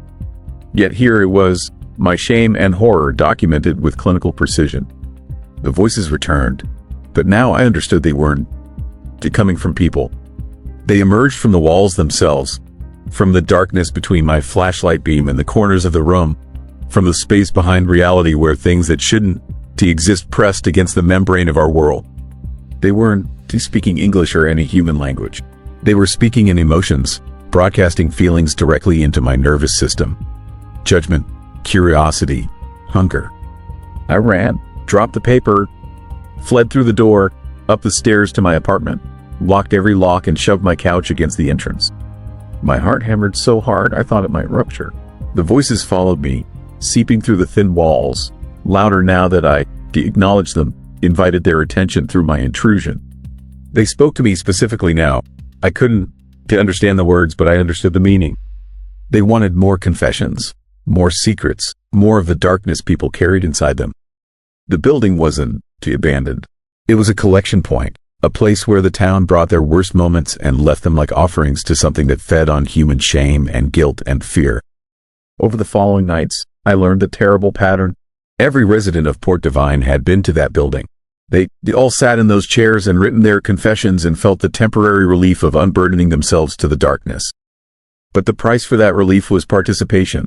Once you confessed, you had to listen when others did. You had to bear witness to the town, this collective horror. Hold those secrets in your mind like poison you couldn't expel. The voices grew more insistent. They demanded I return, bring my own confession officially, join the midnight gatherings that weren't the gatherings at all but some kind of psychic harvesting where the darkness fed on everything the town wanted to forget. I started seeing people I recognized in those late night sessions through my wall. Dale Harper, this voice, unmistakable now that I knew what to listen for, describing something he'd done to a child who trusted him. Sarah Connolly, weeping as she confessed to letting her mother die slowly when medication could have saved her. The most disturbing realization came slowly.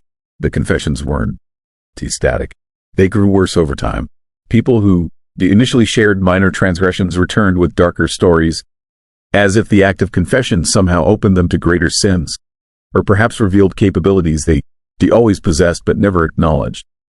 But darkness didn't just feed on shame. It cultivated it, encouraged it, created conditions where good people became capable of horrifying acts just to have something new to confess. I decided to leave, packed my truck one afternoon while the town went about its business, pretending not to notice my preparations. But Dale stopped me at the gas station, his eyes hollow and desperate. He begged me not to go, explained in broken whispers that people who tried to leave Port Divine never made it far. The road out would twist and loop, depositing them back at the town limits no matter how carefully they followed their GPS. The darkness had marked them, claimed them, and wouldn't release them until it had consumed everything they were. I went anyway, drove south on the only highway out, watching my odometer, marking progress with grim determination. 10 miles, 20, 30. The landscape should have been changing, but it stayed identical. The same cluster of spruce trees, the same bend in the road, the same abandoned cabin appearing again and again like a glitch in reality. After 2 hours of driving, I passed the Welcome to Port Divine sign and knew Dale had been telling the truth. The darkness had roots in me now, hooks embedded through my visit to that building, my reading of those confessions, my acknowledgement of the thing that lived in the space between walls.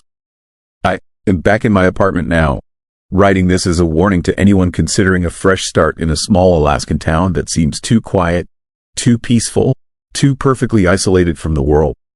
The voices are constant now, no longer bothering to hide or modulate their volume. They accepted me fully into their congregation of the damned. Tonight, I'll go downstairs. I'll sit in one of those chairs.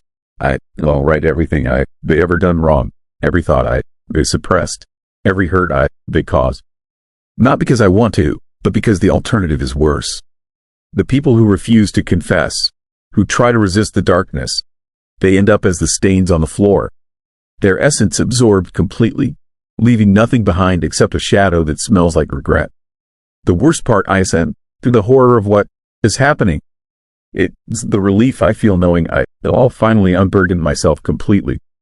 The darkness promises peace to those who surrender, and after weeks of fighting it, resistance feels exhausting and pointless. Maybe confession really is good for the soul, even when the thing hearing your confession ISN to remotely human and feeds on your shame like a shark feeds on blood. I can hear them now, calling my name in voices that sound almost loving. The thin walls between my world and theirs have dissolved entirely. Port Divine ISN to town anymore. It is a stomach, and we're all being slowly digested while pretending to go about normal lives, fixing trucks and serving coffee and checking mail like everything is fine. If you re-listening to this and feeling a creepy pull toward places where voices carry through thin walls, where conversations stop when you listen too closely, I am telling you now, done to investigate, done to seek understanding. Some mysteries protect you through their persistence, and solving them only reveals that you were better off not knowing. The darkness is patient. It's been here long before Port Divine existed, and it will be here long after the town collapses into the hungry space it is built upon. It doesn't need to chase people. It simply waits in abandoned buildings and forgotten corners, offering relief to anyone carrying weight they can to bear alone. And we always confess. Eventually, we all confess everything. Story 7, Parking Lot. Why would 47 cars be parked at a school that had been closed for 3 years? That's the question that changed everything for me.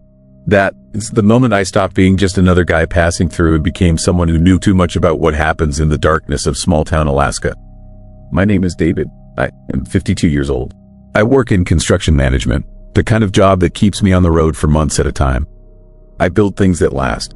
Subdivisions, commercial complexes, the infrastructure of America. But I was taking the job in Whitmore, Alaska because I needed distance from my personal life, and the company offered triple pay for remote assignments. That was 6 months ago. Whitmore is the kind of town you forget exists the moment you drive through it. Population 1,500 on a good year. One main street with a diner that serves the same meatloaf every Tuesday. A gas station. A hardware store that opens at 9 and closes at 5 and never has what you actually need. Mountains surrounding everything like prison walls. The kind of place where people stay because they have nowhere else to go, or because something keeps them there. I was staying in a rental house on the edge of town, a small log cabin that belonged to a woman named Margaret who owned half the rental properties in Whitmore and had learned to communicate through handwritten notes left on tables. Rent was due on the 1st. The heater had to be bled in winter. The water sometimes ran brown, but that was normal. There were bears in the area. I should bring my trash in at night. The work was simple enough. A new community center that the town had somehow scraped together funding for. I was there to oversee construction, manage contractors, solve problems. For 3 months, the job was routine, cold, dark, boring. The kind of professional assignment that paid well specifically because it was the kind of place most people would never choose to be. Then I started noticing the cars. It was a Thursday night in late September. I had driven past the old Whitmore High School countless times on my way to and from the worksite. The building had been closed since 2021, the victim of declining enrollment and a school consolidation that merged Whitmore's students with a larger district 2 hours south. The building sat empty. The windows were boarded up. The property had that distinctive feeling of institutional abandonment, the kind of emptiness that felt purposeful and deliberate. But on this particular Thursday, as I drove past on my way back from the grocery store, I saw lights in the parking lot. Not the lights of the building. The lights of vehicles, dozens of them, parked in neat, orderly rows, arranged with the kind of precision that suggested intention rather than accident. I pulled over. I turned the truck around and drove back slowly, my mind trying to process what I was seeing. There were cars parked in the high school parking lot at 9:30 at night. In September, when the school had been empty and closed for 3 years, the cars were arranged perfectly, all facing the same direction. All parked in spaces that seemed to follow some kind of system or logic that I couldn't quite understand. The parking lot was empty of people. No one was walking around. No one was sitting in the vehicles. There was just the eerie, unsettling arrangement of cars sitting silently in the darkness, their windows dark, their engines off, looking like some kind of installation art created by someone with a deeply disturbed mind. I counted them, 47 cars. I know this because I sat in my truck for 20 minutes, parked on the road across from the school, and counted every single one. 47 vehicles in the parking lot of a school that had no reason to have any vehicles at all. I drove back to my rental and tried not to think about it. I made coffee. I checked my email. I watched a movie on streaming while sitting on the couch that Margaret had left in the living room. A couch that smelled like dog, even though Margaret's notes had never mentioned owning a dog. I tried to be the kind of person who saw something unusual and simply moved on with his evening. But I wasn't that person. I had never been that person. I was the kind of person who noticed things. The kind of person who, as a kid, would find a dead animal in the forest and spend hours trying to understand what had happened to it. The kind of person whose mother had taken me to a psychiatrist when I was 14 because she was worried about my tendency toward obsession. By midnight, I had created a spreadsheet. That is how my investigation began. With a spreadsheet, a sad, middle-aged man in a rental cabin in Alaska, documenting the vehicles in the parking lot of an abandoned school. I drove back to the school at 2 in the morning. The cars were still there. I walked the perimeter of the parking lot, writing down license plate numbers, vehicle types, colors. I looked for some indication of why these vehicles had been abandoned here. The cars were from everywhere. Washington plates, Oregon plates, Montana, California, Alaska plates from Anchorage and Juneau and Fairbanks. The vehicles were all different models, all different ages, but they all looked like they had been parked here for the same amount of time. No flat tires, no dead batteries, no indication of abandonment, just cars, waiting. I didn't sleep that night. I sat at my kitchen table, looking at my spreadsheet, trying to construct a rational explanation for what I had seen. Maybe the school was being used for something legitimate. A car auction, a vehicle storage facility, a film shoot, the kind of large-scale event that would require a parking lot that size. I decided to ask around at the diner. The diner was called the Whitmore Stop, a small place with vinyl booths and a counter where you could watch the cook work. I went there for breakfast the next morning, and I sat at the counter, and I ordered eggs and toast, and I asked the waitress about the school. Her name was Brenda. She was in her 60s, with the kind of exhausted face that suggested she had been working at the diner for longer than she actually wanted to be alive. She looked at me, and I saw something flicker in her expression. Fear, maybe, or recognition of someone asking the wrong question. She said the school had been closed for years. That was all. Nothing more. I asked her about the parking lot. She looked away. She refilled my coffee even though it was only half empty. She moved to another customer and didn't come back to my table until I was ready to pay. I tried the hardware store. The owner was a man named Carl who wore the same orange vest every day and seemed to exist primarily to tell people why things couldn't be done. I asked him about the school. He said nothing was happening there. He said the building was locked up tight. He said I should focus on my job and not worry about things that weren't in my business. I tried to find information online. The Whitmore School District website had minimal information. The high school building was closed. Students had been transferred to Juneau High School. There were no pending projects at the Whitmore facility. There were no events scheduled. There was nothing, but the cars kept appearing. Every night, the parking lot was filled. Different cars, new arrivals. I went to the school every evening for a week, documenting each vehicle, creating an expanding database of license plates and vehicle information. 47 the first night, 53 the second, 41 the third. The numbers fluctuated, but the parking lot was never empty. I started photographing the cars. Do you know why I thought photographs would help explain what was happening? But they made me feel like I was doing something, taking action, trying to solve a puzzle. I would park my truck a quarter-mile away and use a telephoto lens to capture images of the vehicles. The photographs looked like surveillance images. They looked like evidence. But evidence of what? One night, almost 2 weeks after I first noticed the cars, I walked directly into the parking lot. The temperature had dropped below freezing. Snow had started to fall, soft and quiet, landing on the dark pavement without making a sound. I walked between the rows of cars, looking inside them, trying to understand. Each car was empty, completely empty. No personal items, no trash, no indication that anyone had ever occupied the vehicles. The interiors were all clean. The dashboards were clear. It was like the cars had been wiped down, prepared in some way, made ready for something that hadn't happened yet. I tried opening a door handle. It was unlocked. I opened the car, a blue Honda from Oregon, and looked inside. There was nothing. The trunk was empty. The glove compartment was empty. The car smelled like plastic and newness. Even though it was clearly an older model, it smelled like nothing, like a car that had been emptied of humanity. That's when I heard the footsteps. They came from the direction of the school building. Slow, deliberate, multiple sets of feet, moving in unison, moving with purpose. I stood in the parking lot between the cars, frozen, unable to decide whether to run or hide or confront whoever was approaching. The footsteps stopped. I couldn't see anyone, but I could feel them. I could feel the presence of multiple people, all directed toward me, all aware of my presence, all standing in the darkness beyond the range of what I could see. I ran. I got to my truck and I drove away, my hands shaking on the steering wheel, my heart beating so hard I thought it might break through my ribs. I drove back to the rental house and locked every door and turned on every light. I sat in the living room all night, listening to the sounds of the Alaskan wilderness, trying to convince myself that what I had experienced was real and not some kind of paranoid hallucination. But the next morning, I went back to the school. The cars were still there. All of them. Every single vehicle I had documented in the past 2 weeks. But there was something new. Every single car in the parking lot was parked with its doors open. All of them. 47 cars with their doors hanging open into the cold darkness, looking like the vehicles had been abandoned mid-evacuation, like something had caused every driver to get out at exactly the same moment and walk away. I wanted to leave Whitmore. I wanted to call my company and tell them I was quitting, that I didn't care about the money, that I needed to get out of this town.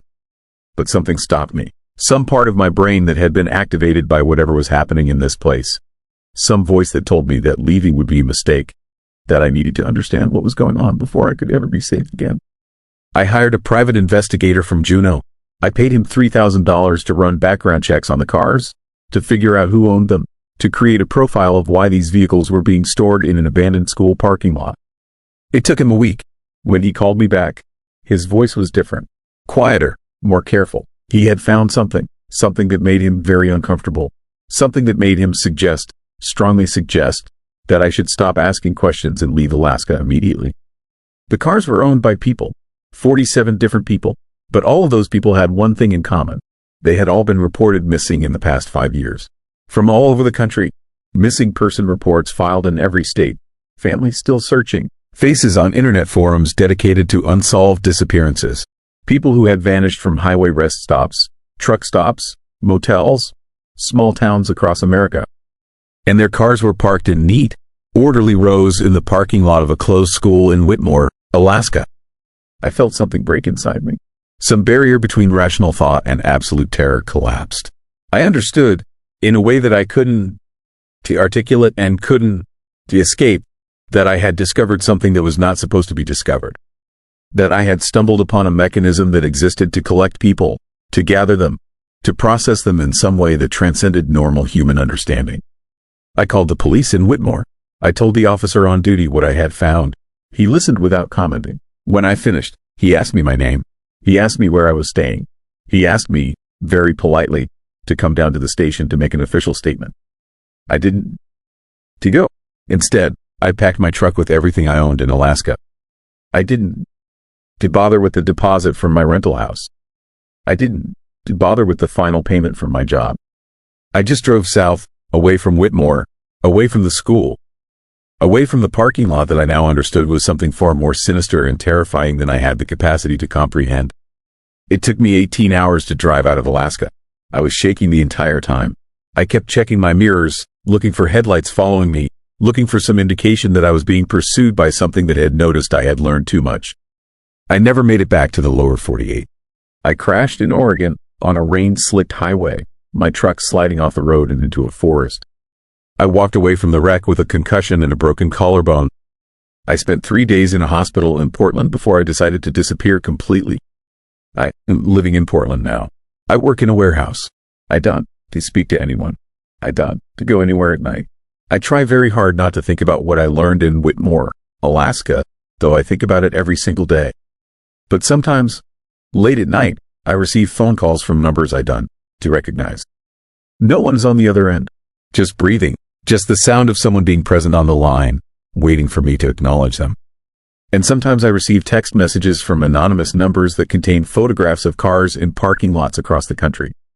New cars, different cars, hundreds of them, thousands of them. The parking lots belong to closed schools, abandoned factories, empty parking garages, buildings that don't exist on maps, buildings that exist only at night, in the darkness, in the spaces between what we know is real. The parking lots are always full. The cars are always empty. And somewhere in Whitmore, Alaska, in a school that has been closed for years, 47 cars are still parked in perfect rows, waiting for their drivers to return. I know now that the drivers will never return. I know that those cars are part of a collection, a repository, a gathering place for something that feeds on people, that processes them, that removes them from the world in a way that is efficient and organized and absolutely terrifying. And I know that my time is running out. The phone calls are coming more frequently. The texts are arriving more often. They reminding me that I saw something I was never supposed to see, that I learned something that knowledge of has marked me for removal. So I am recording this. I am leaving this account as a warning. If you driving through a small town and you see a closed school with cars in the parking lot, you need to drive past it. You need to not stop. You need to not investigate. You need to forget you ever saw it. Because the cars are just the beginning. The parking lots are just the collection point. And somewhere in the darkness of Alaska, something is waiting for the next person who asks the wrong question, who notices what they shouldn't notice, who discovers the terrifying truth about what happens to people who disappear in America. The cars are waiting, the parking lot is always open, and the darkness is very, very hungry. Story 8. Snow fell, tracks didn't appear. The snow erased my footprints as I made them. I would take 3 steps, turn around, and see nothing but smooth white powder behind me, like I had never existed at all. But something was making tracks out there, something that did not want to be seen. I should have listened when the old man at the gas station told me not to go to Kivalina. It was January, and I had taken a job as a wildlife surveyor for the state of Alaska, documenting caribou migration patterns in the Northern Territories. Good pay, isolated work, exactly what I needed after the divorce. They flew me into a tiny village called Kivalina, population maybe 400, stuck on a barrier island between the Chukchi Sea and a lagoon. The kind of place that feels like the edge of the world. The village elder met me at the airstrip, a weathered man named Samuel with eyes that looked like they had seen too much. He shook my head slowly when I told him I would be camping 5 miles inland to track the herds. He said the land out there was not right anymore, that things had changed after the last storm, that people who went out there came back different, if they came back at all. I thanked him politely and ignored every word. I had equipment, training, and a satellite phone. I figured I could handle whatever the Alaskan wilderness threw at me. The first 2 days were normal. Cold, brutal, but normal. I set up my camp in a small valley sheltered by low hills, tracked caribou movements, took my notes. The sky stayed gray and heavy, threatening snow that never came. At night, I could hear the wind howling across the tundra, a lonely, mournful sound that made me feel like the last person on earth. On the 3rd night, the storm hit. It came out of nowhere, a wall of white that swallowed the world in minutes.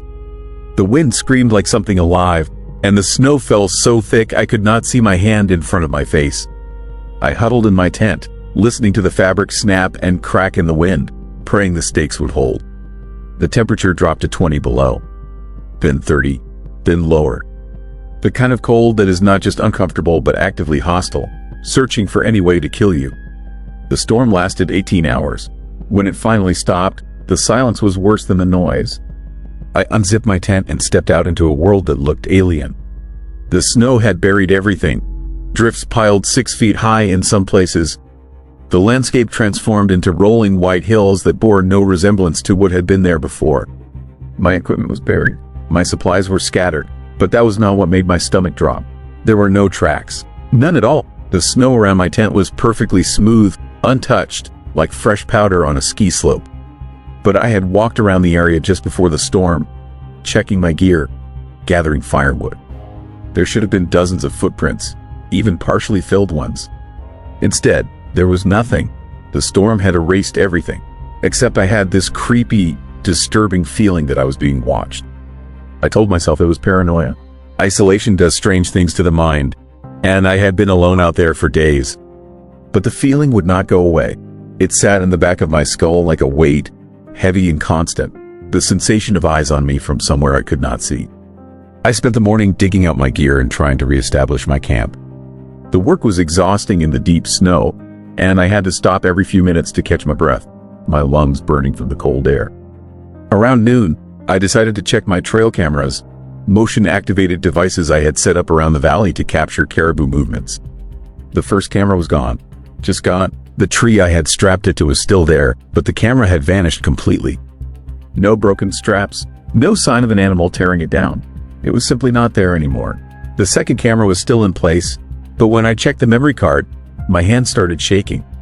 There were hundreds of photos, thousands, all taken during the storm. Frame after frame of white static, the blizzard captured in still images that showed nothing but snow and darkness. I scrolled through them quickly, my thumb cramping from the cold, until I reached the end. The last photo was different. It showed my tent, clear as day. No snow, no static, just my tent, lit from within by my lantern, glowing yellow against the dark. And standing 20 feet away, barely visible in the shadows at the edge of the frame, was a figure. Tall, impossibly tall, 7 feet, maybe 8. Its body was thin, almost skeletal, and it stood perfectly still, facing the tent. Facing me. The image was too dark to make out details, but I could see that it was not wearing any clothing. Its skin, if it was skin, looked pale and smooth. My heart started hammering. I checked the timestamp. The photo had been taken at 2 in the morning, during the worst of the storm. I had been inside my tent, asleep, with something standing outside in the freezing darkness, watching me. I looked around the valley, suddenly terrified. The snow was still smooth and untouched. No tracks leading to the tent. No tracks leading away. Nothing. I packed my gear as fast as I could, my hands fumbling with the zippers and straps. I needed to get back to the village. I needed to get away from this place. But as I worked, that feeling of being watched intensified, growing stronger until it felt like pressure against my skull, like something was staring at me so hard it hurt. I turned around slowly, scanning the hills surrounding the valley. Nothing, just snow and gray sky and silence. But then I saw it, at the top of the ridge, maybe 200 yards away. A shape, dark against the white, standing motionless. I raised my binoculars with shaking hands. The figure came into focus, and my blood turned to ice. It was the same thing from the photo. Impossibly tall and thin, its body naked and pale, its arms hanging at its sides. But now I could see its face, or what should have been its face. It had no features, no eyes, no nose, no mouth, just smooth, blank skin stretched over a skull that looked too long, too narrow. And it was facing me. I could feel it, even without eyes. I knew it was looking directly at me. I grabbed my pack and started walking, fast, toward the village, away from that thing. My boots sank deep into the snow with every step, making the going slow and exhausting. I did not look back. I did not want to know if it was following me. But after 100 yards, I stopped. I had to know. I turned around. The ridge was empty. The figure was gone. Relief flooded through me, warm and overwhelming. I had imagined it. I had to have imagined it. The isolation, the fear, my mind playing tricks.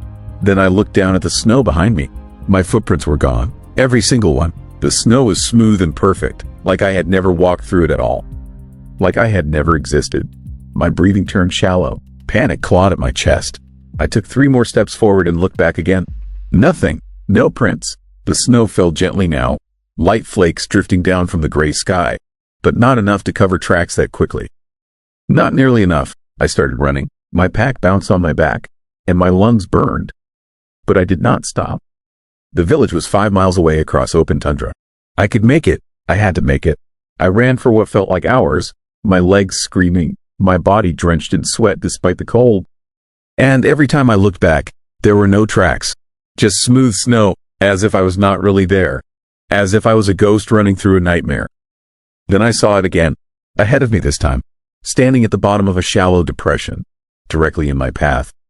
The same tall, featureless figure, motionless in the snow, waiting. I veered left, changing direction, my heart hammering so hard I thought it might burst. I glanced back. It was gone. I looked ahead. There it was again, closer now, 50 yards away. It was not chasing me. It was appearing, cutting me off, hurting me. I changed direction again, running east now, toward the coast, toward anywhere that was not near that thing.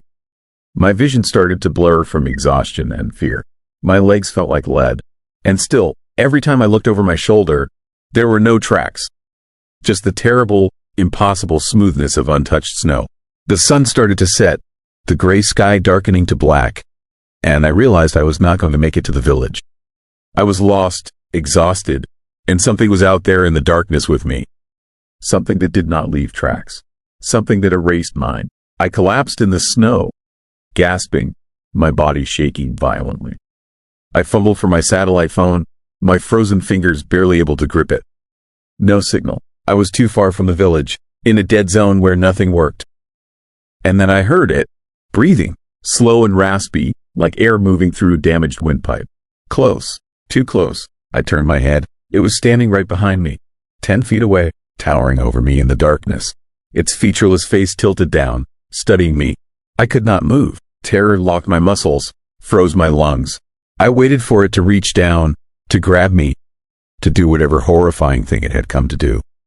But it just stood there, watching, waiting, and then, slowly, it raised one long, skeletal arm and pointed past me, toward the east, toward the ocean. I did not understand. I did not want to understand, but some primal part of my brain screamed at me to move, to follow where it pointed.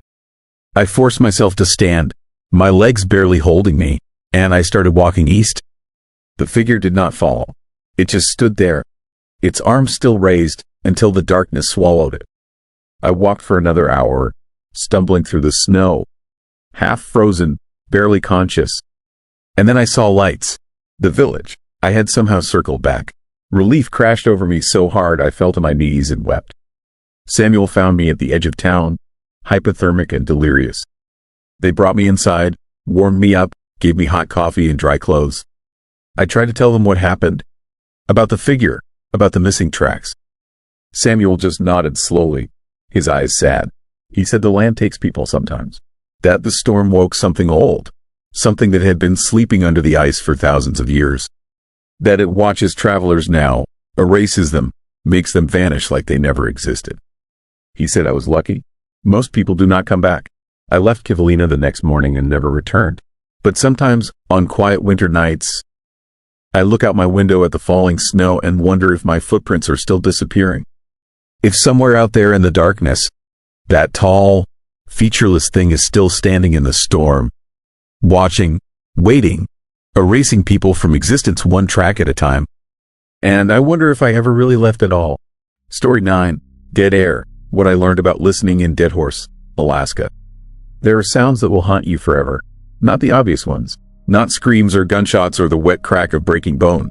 No, the worst sounds are the quiet ones. The ones that play over and over in your head long after you, that left the place where you heard them.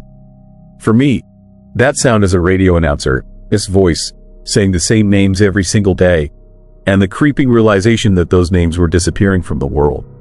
My name is Michael. I am a truck driver, been on the road for 23 years, and I've seen this country from every highway, every back road, every forgotten stretch of asphalt that connects nowhere to nowhere. I thought nothing could scare me anymore.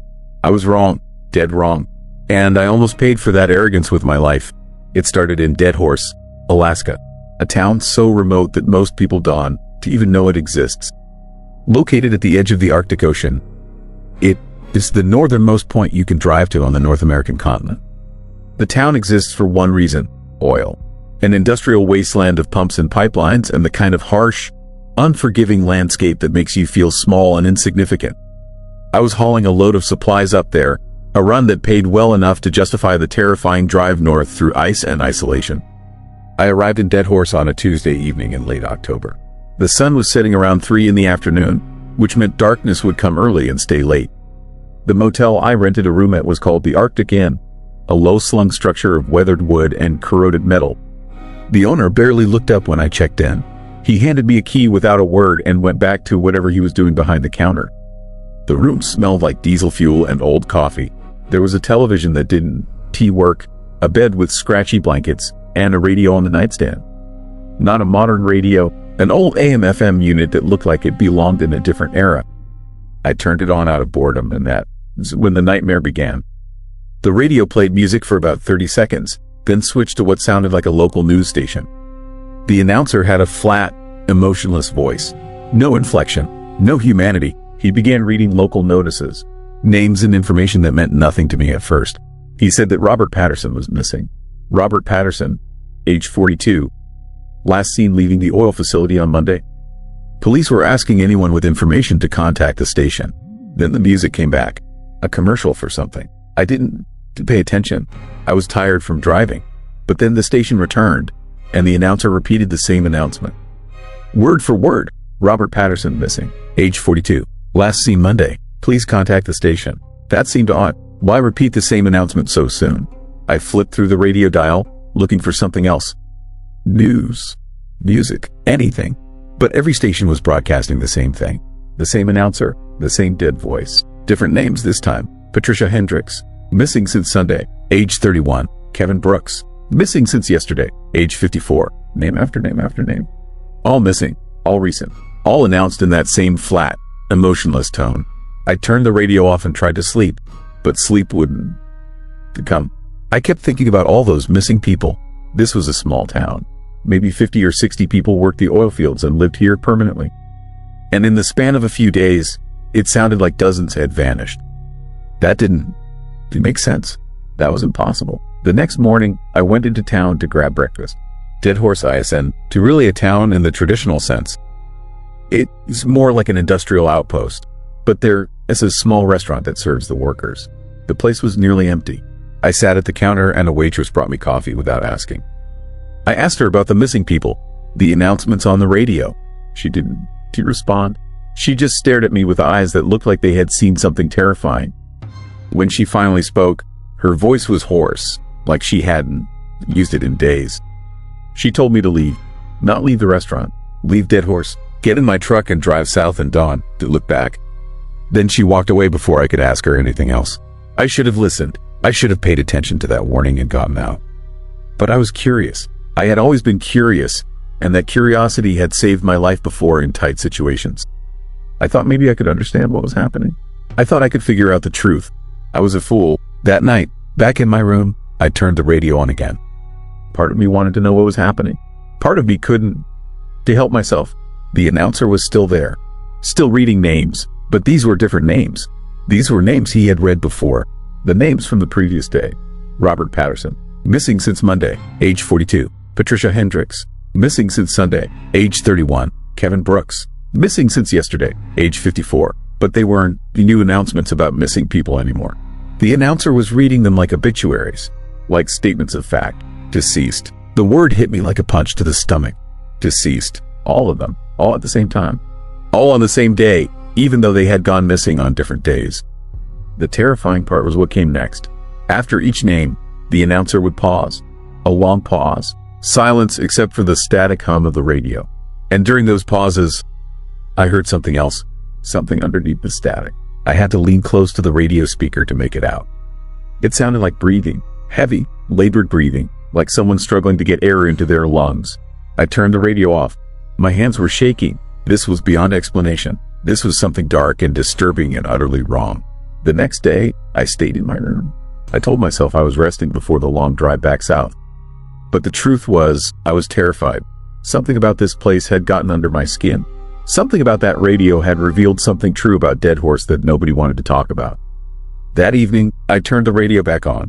I had to know. I had to understand what was happening. The announcer was reading names again, but these were names I hadn't heard before. Names that meant nothing to me, except for one. The announcer said my name. Michael Richards. Missing since Tuesday. Age 56. I stared at the radio. My heart was pounding so hard I thought it would break through my ribs. That wasn't impossible. I was here. I was right here. I wasn't missing. I wasn't dead. But then the station played music, and I heard the sound of that breathing again underneath the static. Heavy, dying, like lungs that were filling with fluid, like the last breaths of someone drowning. I grabbed the radio and threw it across the room. It hit the wall and shattered. Plastic and circuits scattered everywhere. My hands were shaking so badly I could barely stand. I packed my things and ran. I didn't care if it was the middle of the night. I didn't care if the roads were dangerous. I got in my truck and drove south, as fast as I could, Away from that room. Away from that motel. Away from Dead Horse. But as I drove out of town, I couldn't help myself. I turned on the truck. This radio. I needed to know if the announcements would follow me, if they would stop now that I was leaving. The same station came through, the same announcer, and he was reading names. Different names this time. Names of people from Dead Horse. People I had seen around town. All deceased, he announced. All on the same day. All at the same time. And then he said something that made my blood turn to ice. He said that reports indicated the deaths were concurrent, simultaneous, not spread out over days or weeks. All at once. As if something had reached out and decided the time had come. I drove faster. The darkness pressed in around me. The road was icy and treacherous. But I had to get away. It took me hours to drive out of Dead Horse. Hours of that terrible announcer, his voice following me on the radio. Hours of hearing names of people, living and dead, mixed together in a list that made no sense. And then, finally, I lost the signal. The radio filled with static and nothing else. I drove through the night and all through the next day. I didn't stop for food or water. I just drove, trying to escape whatever Dead Horse had revealed to me. It wasn't until I reached Fairbanks that I finally allowed myself to rest. I got a hotel room, took a shower, and tried to understand what I had experienced. What I had heard on that radio.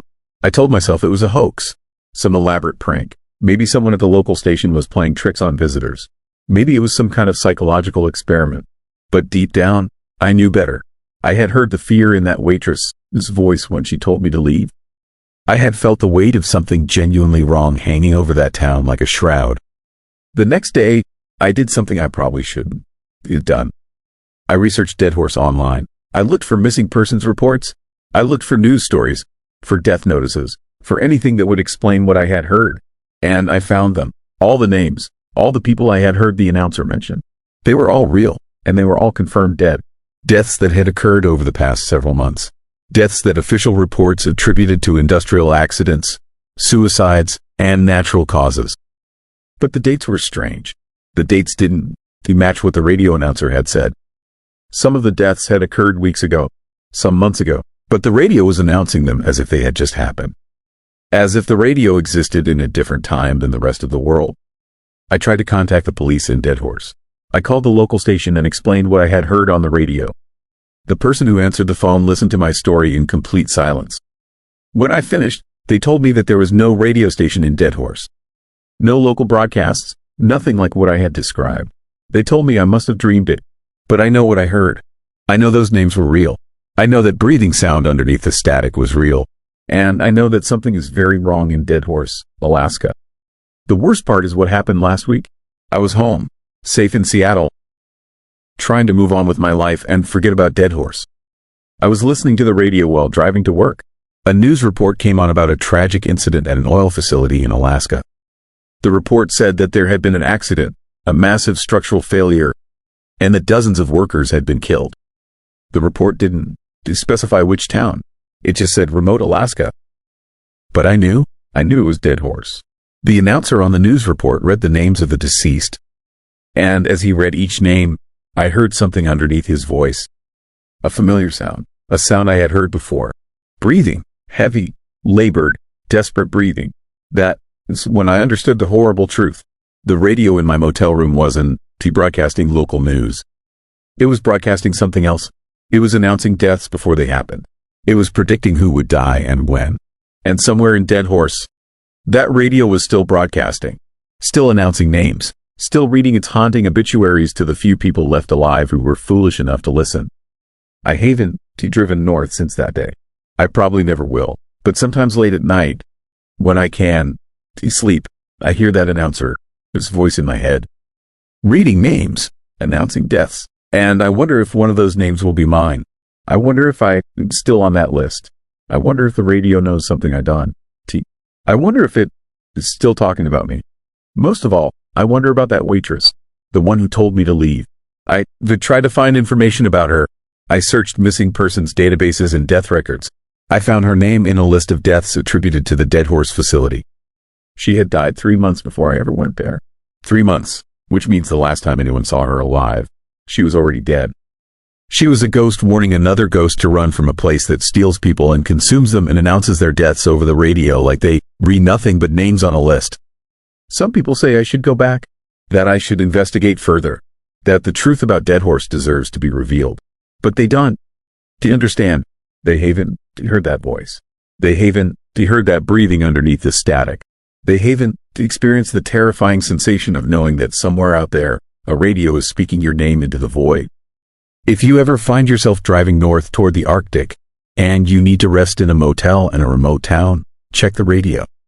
Really listen to it. Not just the words, but what is underneath.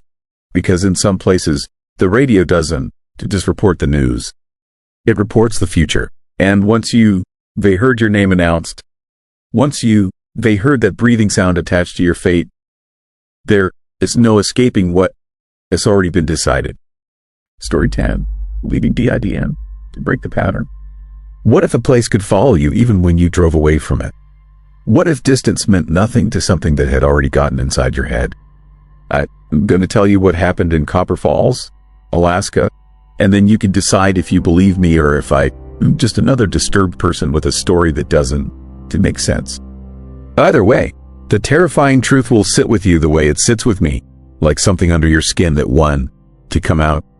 My truck broke down on the Dalton Highway at mile marker 247. No cell service, no other cars for hours. Just me, the engine that had finally given up, and the eerie silence of the Alaskan wilderness pressing in from all sides. The darkness out there wasn't like darkness anywhere else. It had weight, it had presence. When I turned off the headlights, I couldn't see my hand in front of my face. That kind of absolute darkness gets inside you. It makes you understand how small you are. The lights of a town appeared through the trees about 2 miles down the road. Copper Falls. Population, according to a sign that was almost illegible, 847. The unsettling thing about Copper Falls wasn't what you could see. It was what you felt when you were inside it. The town existed in a shallow valley surrounded by forest so dense it looked solid, like the trees were walls holding something in. The buildings were old. Real old, maybe early 1900s, but maintained too well. The paint looked fresh on structures that should have been rotting away decades ago. The windows were clean. The streets were swept, but nobody moved. Nobody walked. Nobody acknowledged that I had just limped into their town like an injured animal seeking shelter. A motel sign flickered with a neon glow that cast everything in a sickly red light. The Copper Falls Motel. The office was unlocked. I pushed through the door and found a key on the counter with a room number attached, 12. No one asked for payment. No one asked for my name or ID. The key was simply there, waiting for me, as if the town had known I was coming and had prepared. The room smelled like old fabric and something chemical underneath, like industrial cleaner mixed with decay. The bed looked slept in even though the covers were pulled tight and unwrinkled. A television sat in the corner, permanently tuned to static. The window opened onto an alley where the shadows were darker than they should be. The terrifying realization crept over me that this room had been waiting for someone. Maybe it had been waiting for me specifically. I needed sleep. Fear and exhaustion pulled at me with equal weight. I lay on the bed fully clothed and tried to ignore the feeling that I wasn't alone in the room. The sensation passed eventually, or maybe I just stopped noticing it. The nightmare started around midnight.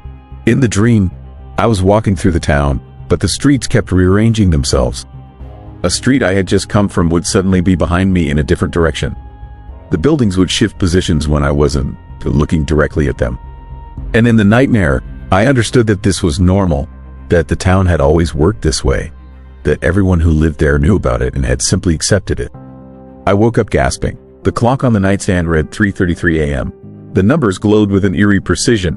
I had been asleep for exactly 3 hours. Not 2, not 4, 3. When morning came, I could hear the town moving. Sounds from the street outside.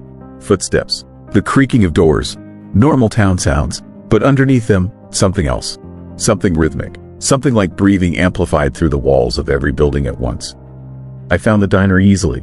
In a town this small, you could throw a rock in any direction and probably hit it. The waitress who served my coffee had eyes that didn't quite track my movements normally. She poured the cup without looking at it, and the liquid never came close to spilling. Her movements had the precision of something that had learned human behavior from observation rather than experience. The other customers, and there were maybe 6 scattered around the diner, didn't eat. They sat with empty plates in front of them and cups of cold coffee. They stared forward at nothing. The chilling awareness hit me that I had been looking at them wrong the entire time. They weren't looking at nothing. They were all looking at the same thing. Something I couldn't, do you see? Something in a direction that only they could perceive. I left half my breakfast and went back to the motel. The town felt different in daylight. Less actively haunted and more passively terrifying. The kind of place where something bad had happened a long time ago and the entire town had decided to keep existing as a monument to that event. The shadows between buildings were still dark even with the sun overhead. The unsettling feeling of being watched never stopped. I found the garage on my second attempt to leave. The mechanic was a man whose age I couldn't determine. He could have been 50 or he could have been 75. His face had the quality of something that had been weathered not by time but by something else. Something that wore people down from the inside. "Distributor cap," he said, before I even explained what was wrong. "Common problem on this route. I'll have you fixed by tonight." Tonight, not tomorrow, not in an hour. Tonight. The terrifying precision of it made my skin crawl. He was making a statement about something that had already been decided. "I can wait," I said. "You want me to?" he said. "The road gets dark. Not safe to drive at night around here." That was a lie. The road was dark everywhere at night. But I understood what he was really saying. The town had decided I was staying another night. Maybe more. I spent the afternoon walking. The streets of Copper Falls seemed to expand as I walked them, revealing new buildings I hadn't seen before. New alleys that shouldn't have fit into the geography I had already mapped. The eerie sensation grew stronger that the town was rearranging itself as I moved through it, just like in the nightmare. The scary part was how natural it started to feel. Around 4 in the afternoon, I passed a building I recognized. The building had no sign, but the door was open. Inside, I could see a basement entrance. The darkness down there was absolute, the kind of darkness that was actually a physical presence. And I realized, with a cold rush of certainty, that I could hear breathing coming from that basement. The rhythmic breathing that had filled the town during the night. I kept walking. That evening, I returned to the garage. The mechanic was under my truck, working on something that shouldn't have taken more than 20 minutes all day. He pulled himself out from under the chassis and informed me the truck wasn't ready. "Not tonight. Maybe tomorrow." The words came out of his mouth with the cadence of someone reading from a script he had already performed 1,000 times. The unsettling truth crystallized in my mind. Other people had broken down in Copper Falls. Other people had stayed in room 12. Other people had been told the truck would be ready tomorrow, and tomorrow, and tomorrow. The terrifying implication was that some of them were still here. I drove around the perimeter of the town that night. Every direction I went, I eventually came back to the same main street. The road that should have led out of town kept curving back inward, the forest on both sides growing denser, the shadows creeping closer to the asphalt. The scary feeling intensified as I understood that Copper Falls didn't end. It just kept going, the streets and buildings spreading outward in directions that shouldn't have made geometric sense. Back in room 12, I tried the phone. No dial tone, the television still showed static. The window opened onto the same alley, but now I could see movement in the shadows. Not clearly, never clearly, just shapes moving where nothing should move. The creepy realization that those shapes had been there all along, and I had just been noticing them now, made my mouth dry. The second nightmare was worse than the first. In this one, I was in the basement under the building with no sign. The darkness was so absolute that I couldn't see my own hands, but I could see other people moving through it. Dozens of them, maybe hundreds. They were walking in circles, endlessly, patiently, like they had been doing this for years. And as I watched, they turned their heads toward me, all at once, and I understood that I was beginning to move in the same pattern. The horrifying truth sank in that I was becoming part of the town. I woke up screaming. The clock read 3:33 a.m. again. The third morning, I knew the truck wouldn't be fixed. I didn't go to the garage. Instead, I walked to the edge of town where the forest was closest. The trees there were twisted in ways that made the eerie sensation return full force. They looked like they had been deliberately arranged to block passage. The bark was scarred with patterns that might have been natural or might have been something carved into them decades ago. The shadows beneath the canopy were absolute. I turned back toward town and got in my truck. The mechanic had left it in the driveway of the motel. It wasn't fixed, but it was drivable. The engine turned over on the first try. I drove. The road out was clear, exactly as clear as any highway should be. No blockades, no obstacles, just asphalt stretching toward the horizon and the promise of distance. The unsettling thing was how easy it was, how little resistance the town seemed to offer. It was like it was letting me go, or like it had already accomplished whatever it wanted to accomplish. For the first hour, I didn't look in the rearview mirror. I kept my eyes on the road ahead and refused to turn my head. But eventually, I had to adjust the mirror to see the glare from a truck behind me. When I did, I saw that Copper Falls was still visible on the horizon behind me, the lights of the town just barely discernible in the distance. That shouldn't have been possible. I had been driving an hour. I should have been 80 miles away. The terrifying realization turned my stomach to ice. Leaving didn't break the pattern. The distance meant nothing. The town was still with me, and it was always going to be with me. I drove for 2 days straight, stopping only for gas that I paid for without looking at the attendants. The towns I stopped in felt normal, but underneath the normal feeling, I could sense something else, something waiting, something that knew about Copper Falls. 3 days after leaving the town, I was back in Seattle. My apartment looked exactly as I had left it. My refrigerator still had the same expired milk. My bills were still waiting to be paid. The normal world hadn't changed. But I had. The chilling awareness came to me gradually, like a nightmare you don't fully remember after waking. I started noticing patterns. The way people's eyes moved. The way conversations would stop when I approached and then resume in the exact same pattern moments later. The way the city streets seemed to rearrange themselves slightly when I wasn't looking directly at them. And then, last night, I found a key on my nightstand. Room 12, the Copper Falls Motel. The key was sitting there in the darkness of my bedroom, next to my alarm clock. I don't remember it being put there. I don't remember anyone entering my home. But it was there, waiting, like it had always been there. The horrifying truth is that Copper Falls never let me go. The town didn't need to keep me prisoner in that motel because it had already made me into something that would keep returning. I can feel the pull now, stronger every day. The terrifying pull to get back in my truck and drive north on the Dalton Highway, to return to that impossible place where the streets rearrange themselves and people wait in basements for the next person to break down on the road. And here is the scary part, the truly disturbing part that I can stop thinking about. I found a website last week, the Copper Falls Missing Persons Forum. 17 people missing in the last 6 months. All of them had car trouble on the Dalton Highway. All of them had stayed in the motel. All of them had left. All of them had been reported missing exactly 3 days after they left the town. I'm writing this because in 3 days, someone will report me missing too. And I will be searching for a way back, even though a part of me understands what is waiting for me in that basement. The eerie knowledge that I was never supposed to leave. The disturbing certainty that the town is incomplete without me. Copper Falls is always open for business. And it never lets anyone go, even if they manage to drive away. In Alaskan small towns, familiarity can feel heavier than isolation. Midnight Whispers Stories is built as a continuous experience, not standalone episodes. Subscribe to stay connected to this atmosphere and the stories that continue beyond one night.